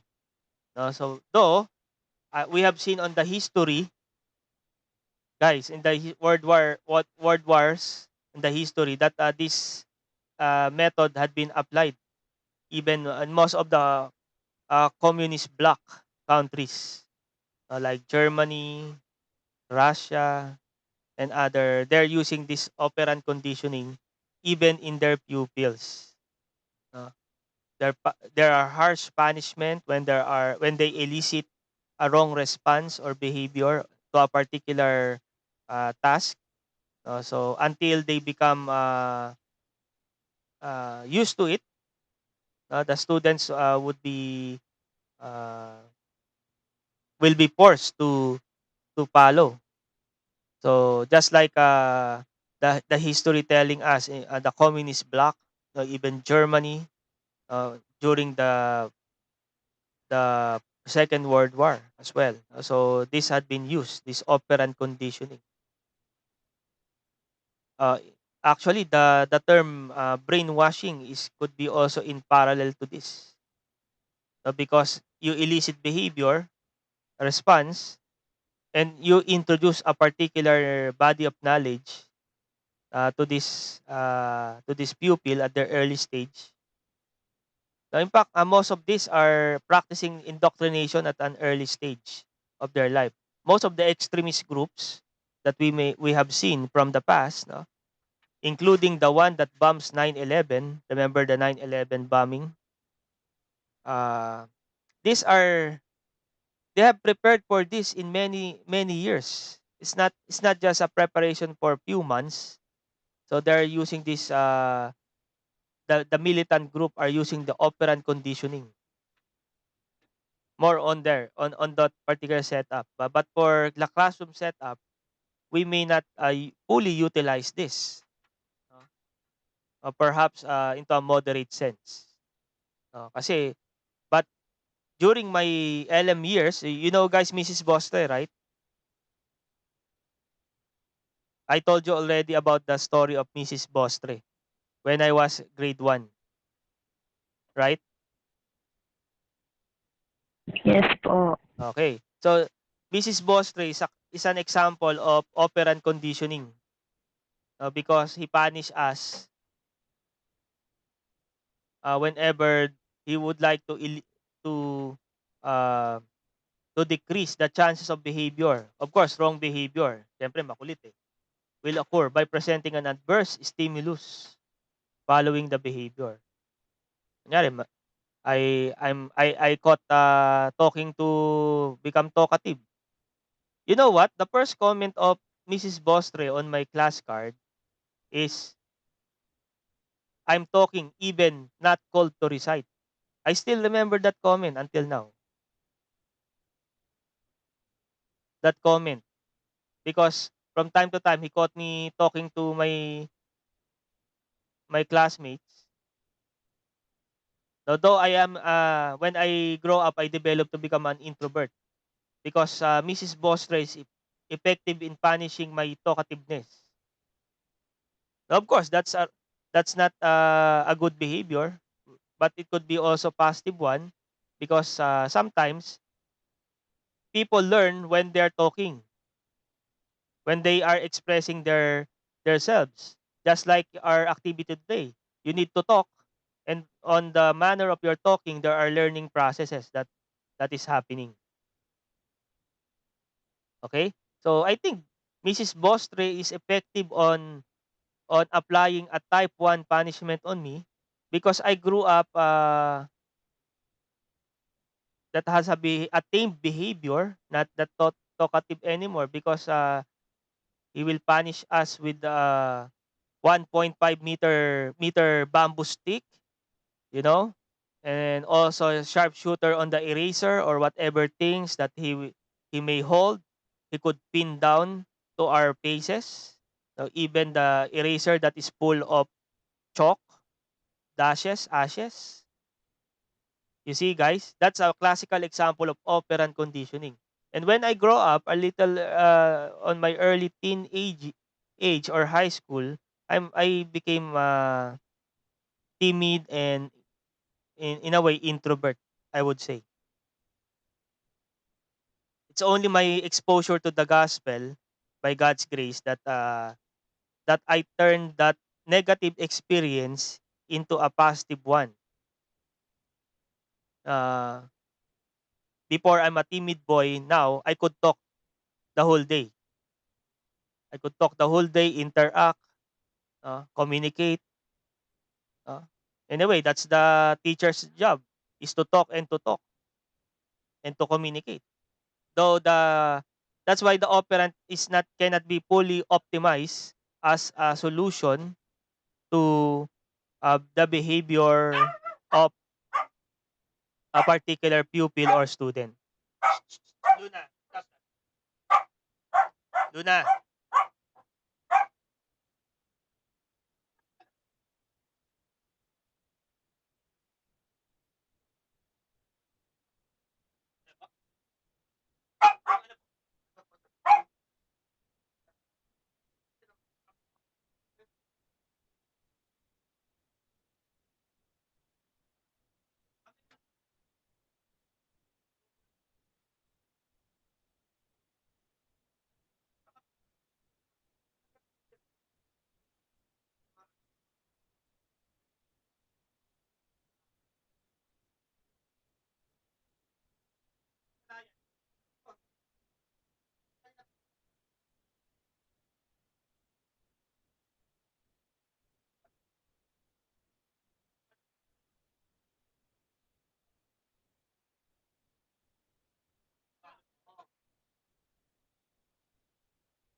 Okay, guys, any reaction on that? So, Mrs. Bostre is approaching a classical operant conditioning on our classes because any any wrong behavior will be punished. Type 1 punishment ang ginagawa niya. Just like this, though for me, it's good. Just like reflecting on Joseph's life. Remember, guys? I know you know the story of Joseph. Hello, are you still there? Opo, sir. Wag nyo akong tulugan, ha. Hindi, joke lang. No, Alam ko naman sir. nakikinig kayo, Hindi eh. po. Or not Oh, sleeping, sir. tingnan nyo, nag-react agad, no? Guilty kayo, no? Hindi, joke lang, joke lang. I would understand, guys, no? Kaya nga hindi ko na rini-require yung, wag nyo akong tulugan, ha? Hindi naman ako nakakaantok, ha? No, Of course, sir. We are okay. listening po. As I reflect on, no? So, Mrs. Boste is really a classical example of an operant conditioning technique in classroom. And as I reflect of that, I could see myself in Joseph. You know what happened to Joseph, right? Joseph, he was envied by his 10 brothers. That time Benjamin is not yet in. No? So what happened to him? To Joseph? He was sold. He He was was sold sold as a slave. Sold po by his brother. Yes. in his 17 years old. Yes. Oh, and what happened? He was imprisoned. And then what else? But the baker and the cupbearer, who survived? The cupbearer or the baker? I think the cupbearer, no, survived because he interpret the dreams of the baker and the cupbearer. Who survived? Is the baker or the cupbearer?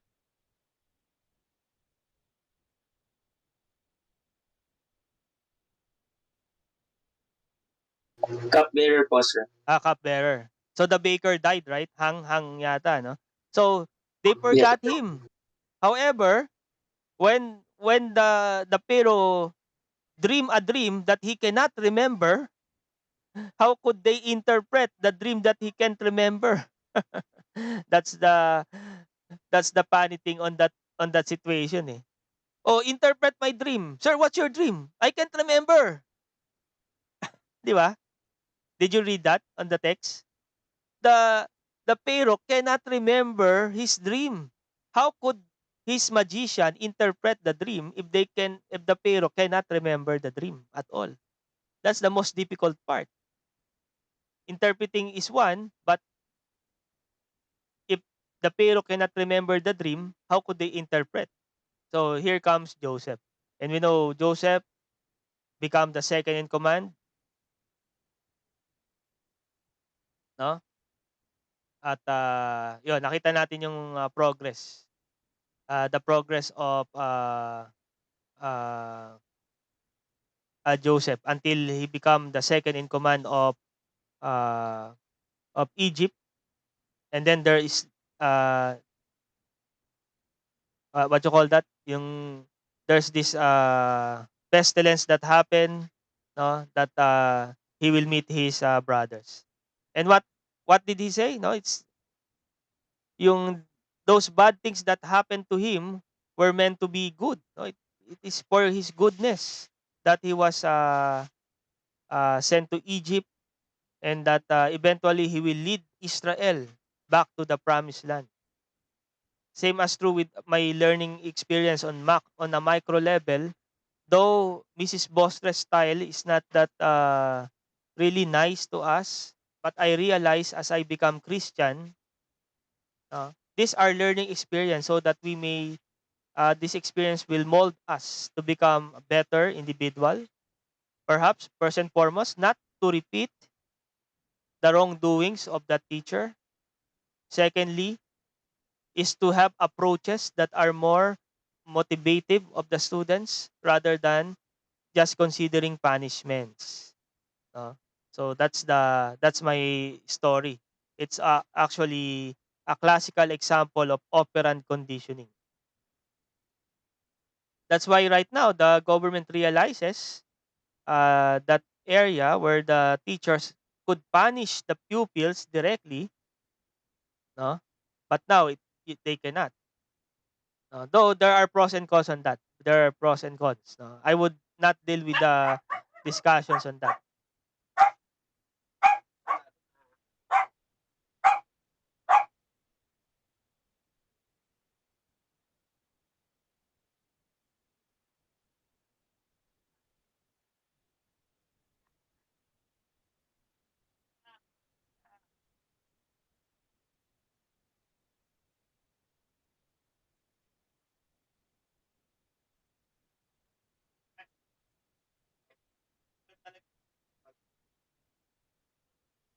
Okay, Luna is I apologize for my dog barking that loud, no, because we have seen somebody else. Yan. Okay. So yon. So we have other behavioral change, punishment, decreasing a behavior by administering an adverse stimulus. Of course, as Christians, we may have other way to perhaps the rewards, no? Instead of punishing, no, there will be removal of rewards rather than punishing. Okay, following a behavior or by removing a positive stimulus. That's punishment. Cueing, providing a stimulus that set up a desired behavior. So there will be cueing o yung pagkakasunod-sunod. It's applicable to most of the pupils in elementary where there's a need for cueing. Cueing in terms of the cause and effect of their behavior on learning. So yung cueing, yung pasunod-sunod. So importante yan guys sa lower years eh. But not necessarily applicable to tertiary level. Yung cueing. Then prompting, reminding that follows a cue to make sure the person reacts to the cue or to that response or stimuli, that illicit response. Then follow another stimuli after that appropriate response. So yun yung cueing. That's the cueing. Okay.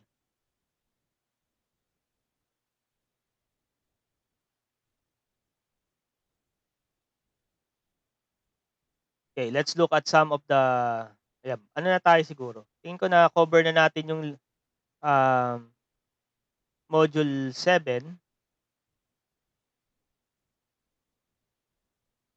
Sige, let's perhaps this will be the last race. It's already 12. Okay, so far it's John, Rina, Eunice, AJ, and Dale.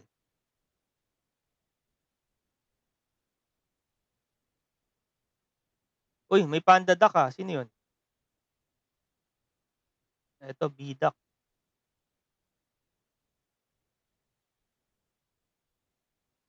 Alright, so sige, let's start.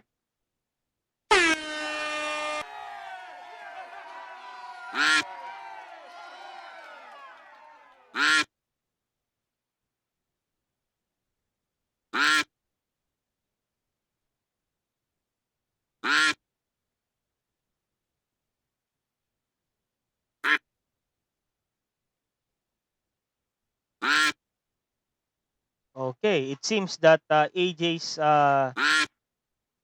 sword, a duck with a sword. Okay. Oh, AJ, are you around? Yes po, sir. I'm here po. Okay, sige.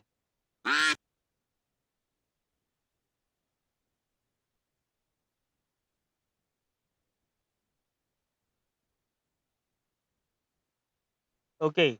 So, can you tell something about Tolman's behaviorism? General concept about Tolman's purposive behaviorism. Bale, from what I read po, sir, Mm. yung purposive behaviorism po is kind of partly behaviorism but also has some concepts that involve cognitive perspectives. Okay. Basically, Thomas behaviorism is it's called purposive because there's a goal that needs to be achieved. That's why it is purposive. It is goal directed po. And with that in mind, there will be cognitive maps that will be formed around the mind of a learner, or a child, as he Okay. learns with a goal and a purpose. And dito po natin makikita yung from what I read po, yung latent learning, where a person or a child can learn by observing someone, and Okay. without Yeah. performing it, learn it latently by himself. Like he does not need to perform it again to say that he learned it, but he knows what he learned because he formed a concept map from observing another person do the act. Okay. Well said, AJ. They deserve a clap and a cheer. Okay, that's in fact this is what we call the social learning, social behavioral learning. So this is actually a midway of cognitive and behaviorist theory. So there are behaviorists, however, gearing towards cognitive or perceptual goal. No? So they have these goals. No, they call it purposive behaviorism, uh, or Bandura's social learning theory as well. So it could be behaviorism or under the umbrella of neo behaviorism is Tolman's purposive behaviorism and Bandura's social learning theory.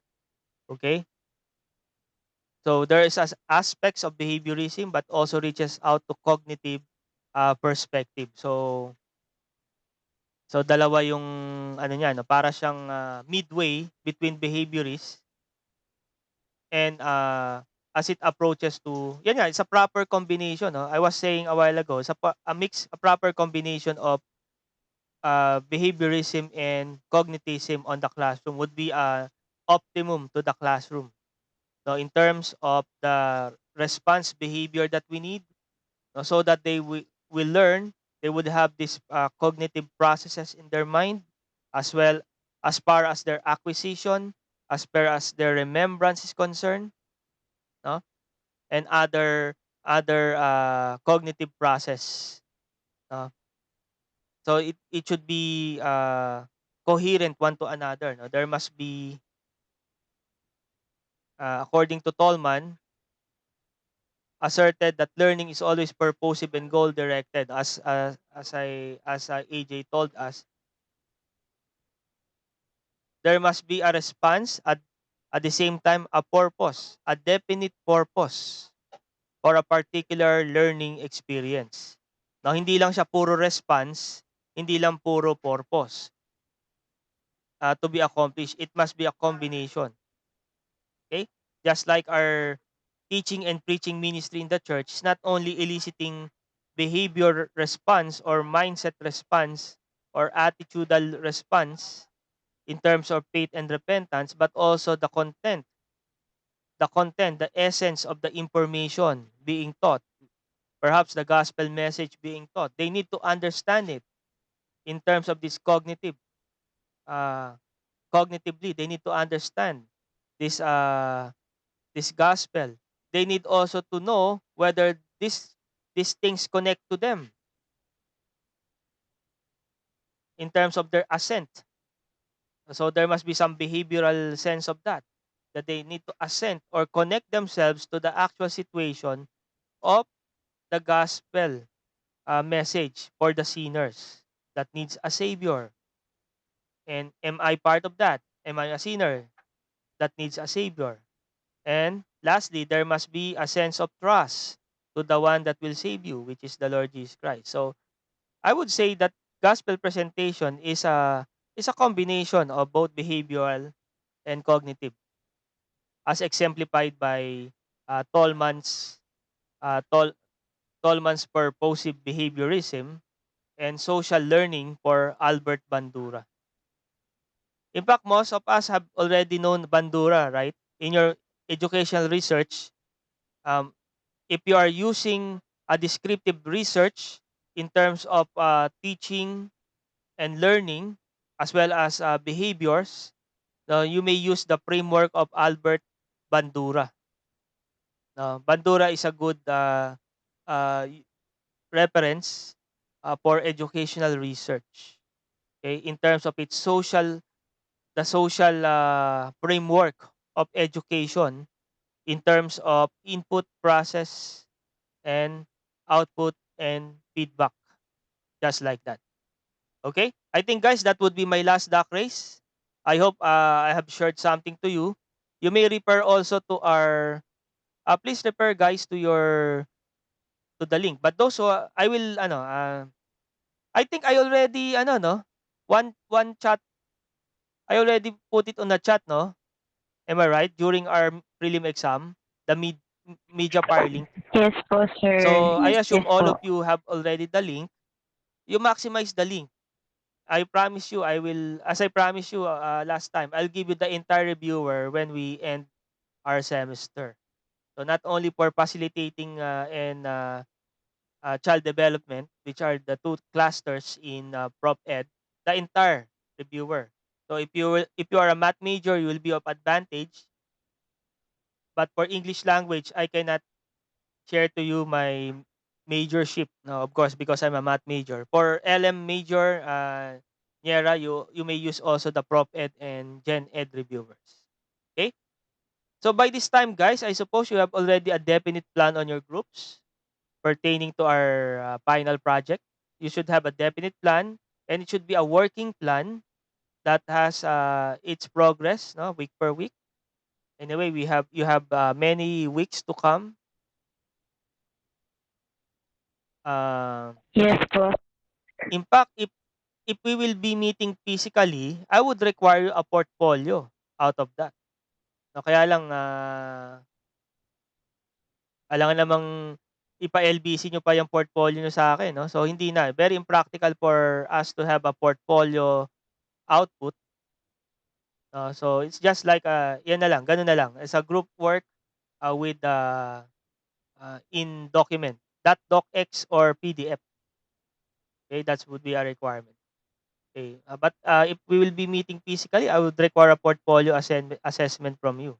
Portfolio project. Mas maganda yon. You could show your creativity on the portfolio, no, how you arrange things.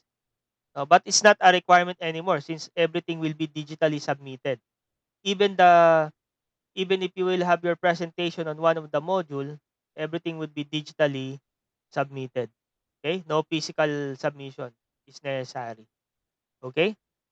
So anyway, magkakalayo tayo. We're far from each other, so it's very impractical to require that. Unless, however, we will resume a regular classroom setup. Okay, by that time, I'm no longer your teacher on this course because you already graduated on this course. Perhaps on some other professional courses, as Bethany would ask me to teach.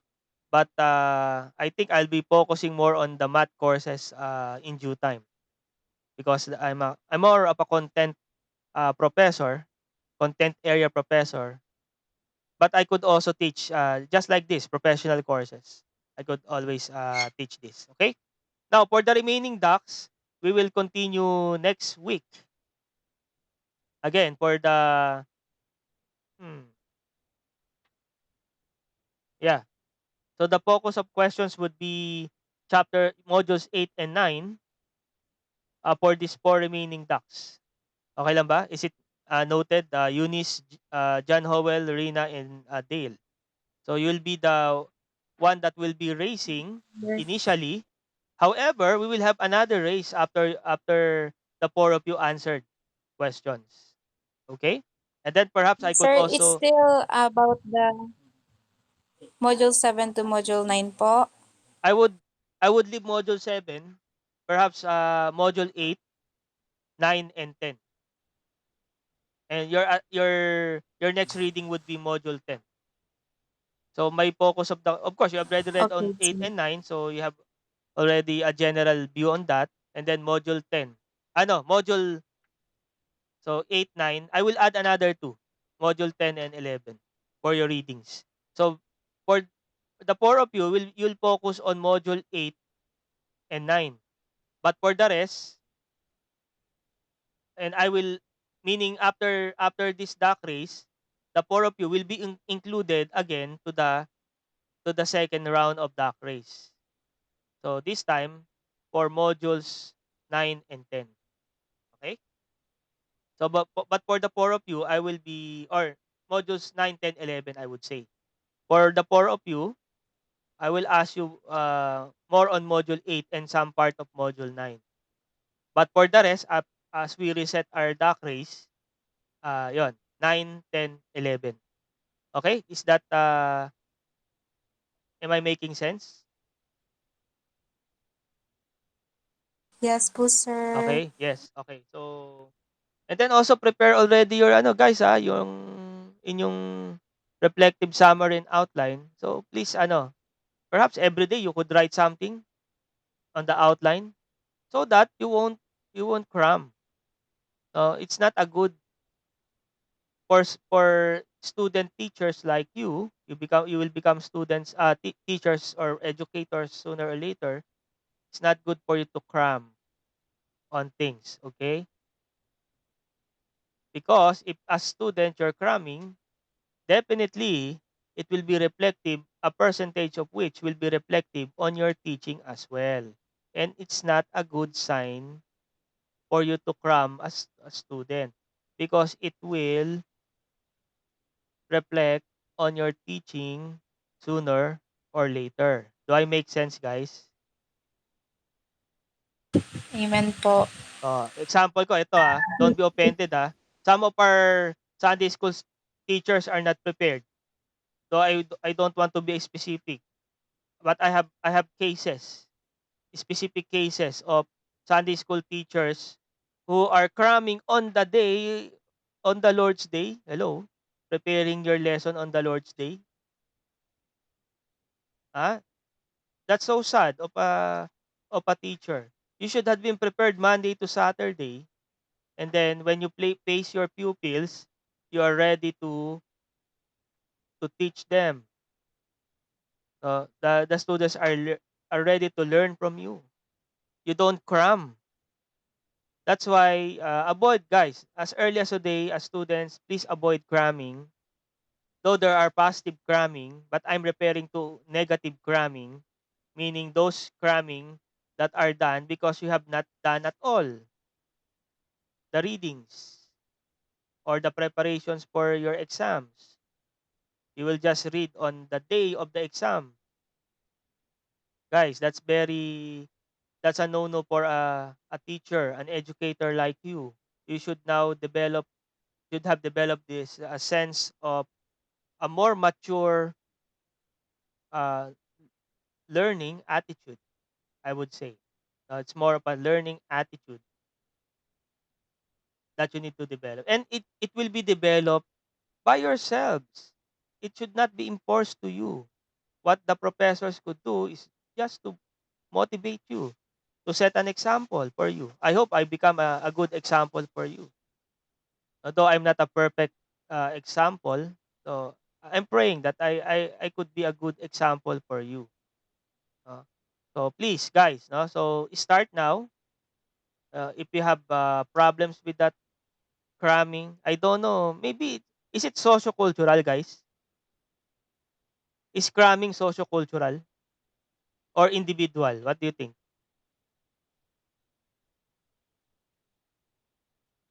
Meaning it's built in on the society, dictated by the culture already because we o- o- we just inherited a socio-cultural type. Therefore, it follows to the next generation. What do you think, guys? I think, sir, nasa individual pa rin po yung Individual. cramming. Oh, yes, yes. Though it's also in a way socio-cultural. There's an aspect of socio-cultural, but ultimately it is the decision of the individual learner whether he would have a right learning attitude. Okay? For this case, Yes po. avoid cramming not only on my class but also if I have it's manifested on the late submission of the assignment. But not only on my class, but to all class. You give due diligence to your professor by submitting on time. Okay? Make sense ba, guys? Do I make sense? Yes po, sir. Kasi that would have an impact on Yes. your Yes, sir. yes, thank you. That would have an impact on your teaching. When you're now a teacher, there's a role reversal. Now you will know the impact of your learning attitudes. Okay. So it must be a combination of this behavioral and cognitive part. That's why Bandura and Tolman have this midway theory, which is actually purposive and social learning for Bandura. Okay, which are had greatly impacted our school system. Bandura have greatly impacted. You know why? Most of the educational research has his framework. If you look at descriptive research, Bandura is always mentioned because he's not just a social scientist, he's also an educator. Albert Bandura. Though his theory might be socio-cultural or social in a sense, he has impact on our educational system. Okay? So guys, I thank you for your participation. I hope and pray you will do your reading assignments until module 11 this time. Okay? So you'll be uh, 8. Most of the 8 will be intended for the 4 ducks remaining, and the remaining 9 up to 11 discussion will be intended for all of you. Okay? Make sense? Okay? Are there thoughts before we close in a word of prayer? Do you have Clear na po, sir. do you have prayer Yun na requests, po. guys? Urgent requests for us to pray?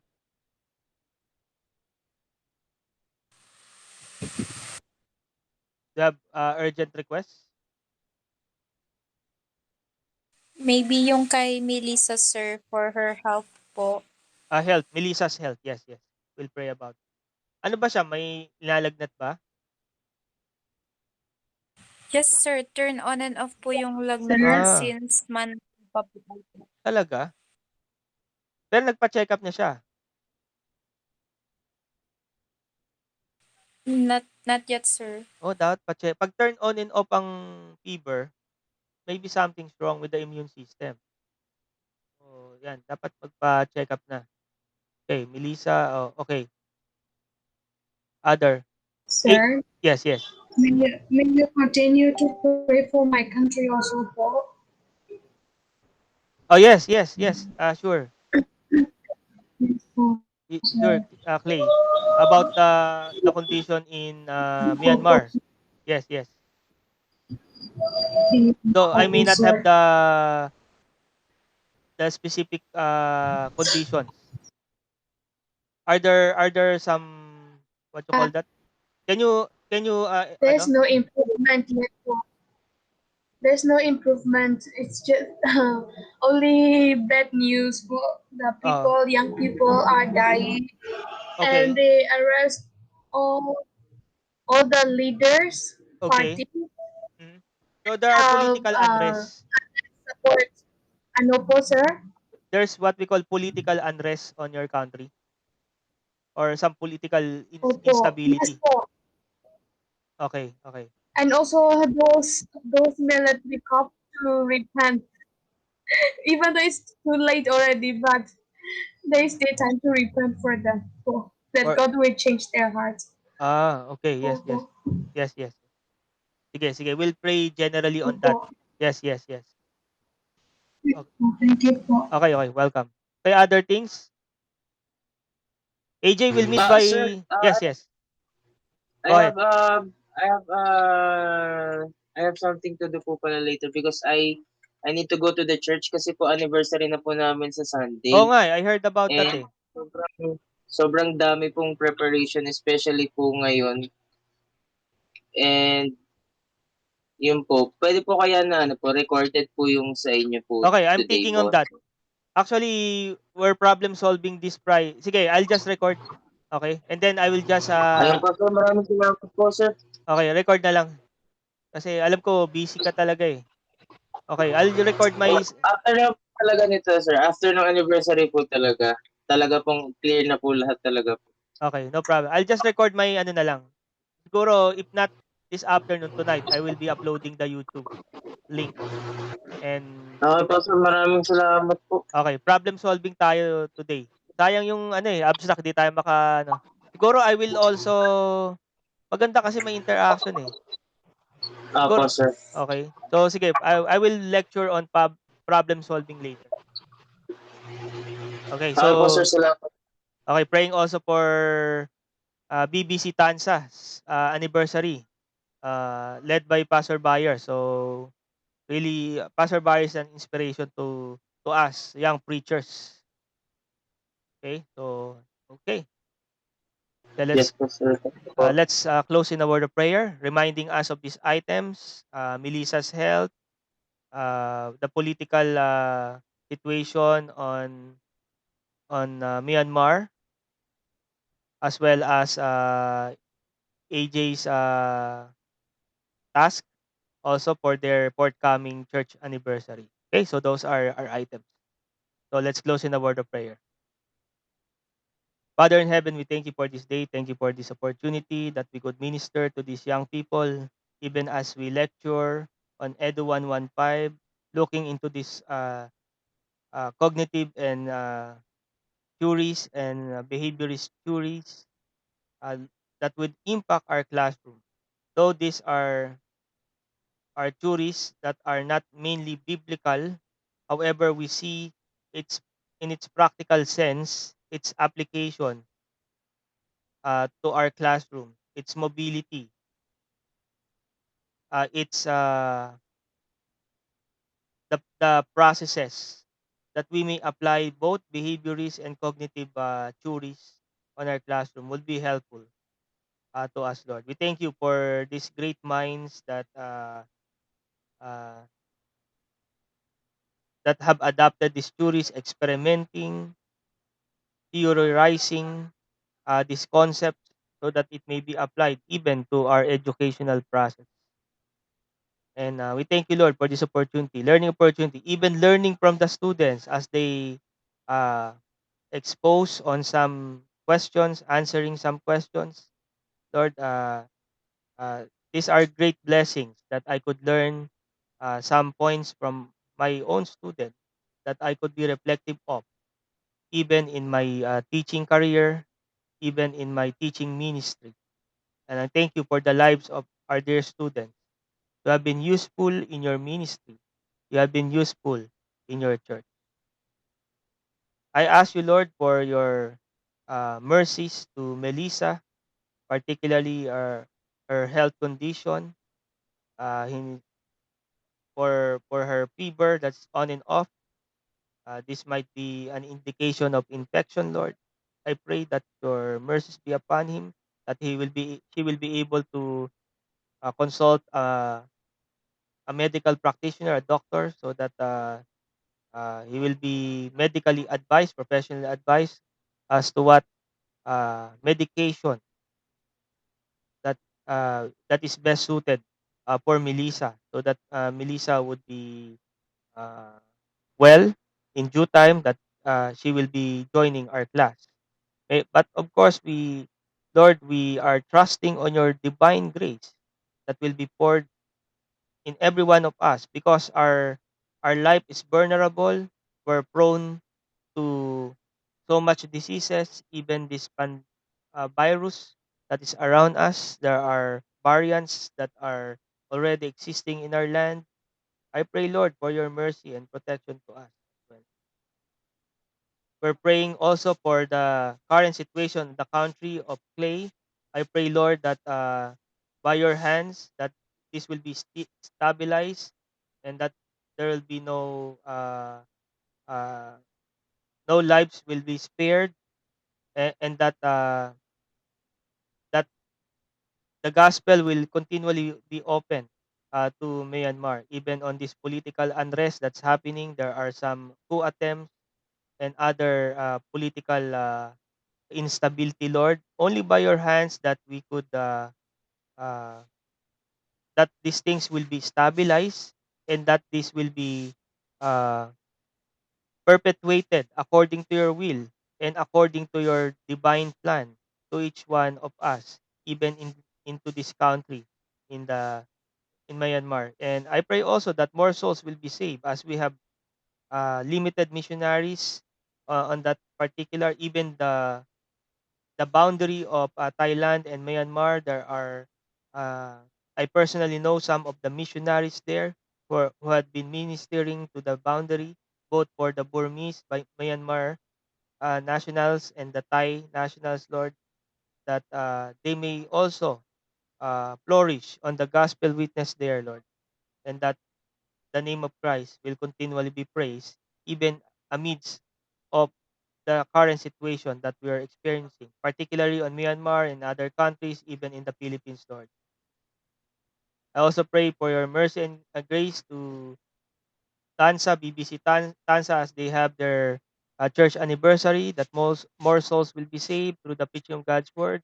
Even AJ has tasks to do, responsibilities entrusted to his hand to perform in accordance to this anniversary celebration, Lord. I pray for your mercy and grace to him. Continually strengthen him. Also sa kanya ring kalusugan, Panginoon. His health also will be uh, uh, he will also continually have give grace to AJ as he perform his task to his church. Also for Pastor Byers had been an inspiration to us, Lord, as he preached to us, inspire us even on his condition. I pray for your blessing to him, for this man of God that you have called on this particular local church, and to become the head of our Asia Baptist Clearinghouse. That you may continually bless him, Lord, even his family and the church. We thank you for this opportunity, Lord, that we could minister one to another. Bless each one of us.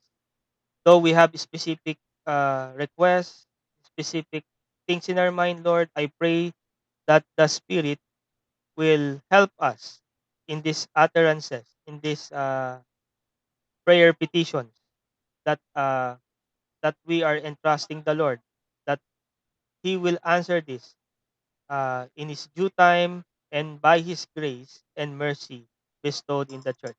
We thank you for this day. This is our prayer in Christ's name. Amen. Okay, guys. Amen po, sir. Thank you po. Okay, so thank you. Amen. Thank So you I po, have a call. So sir. God bless you. See you next week. Okay. Thank So you po, AJ, Yes, I'll Sir. just record sir. my Thank you problem po. solving lecture later. Okay. God bless. Bye bye.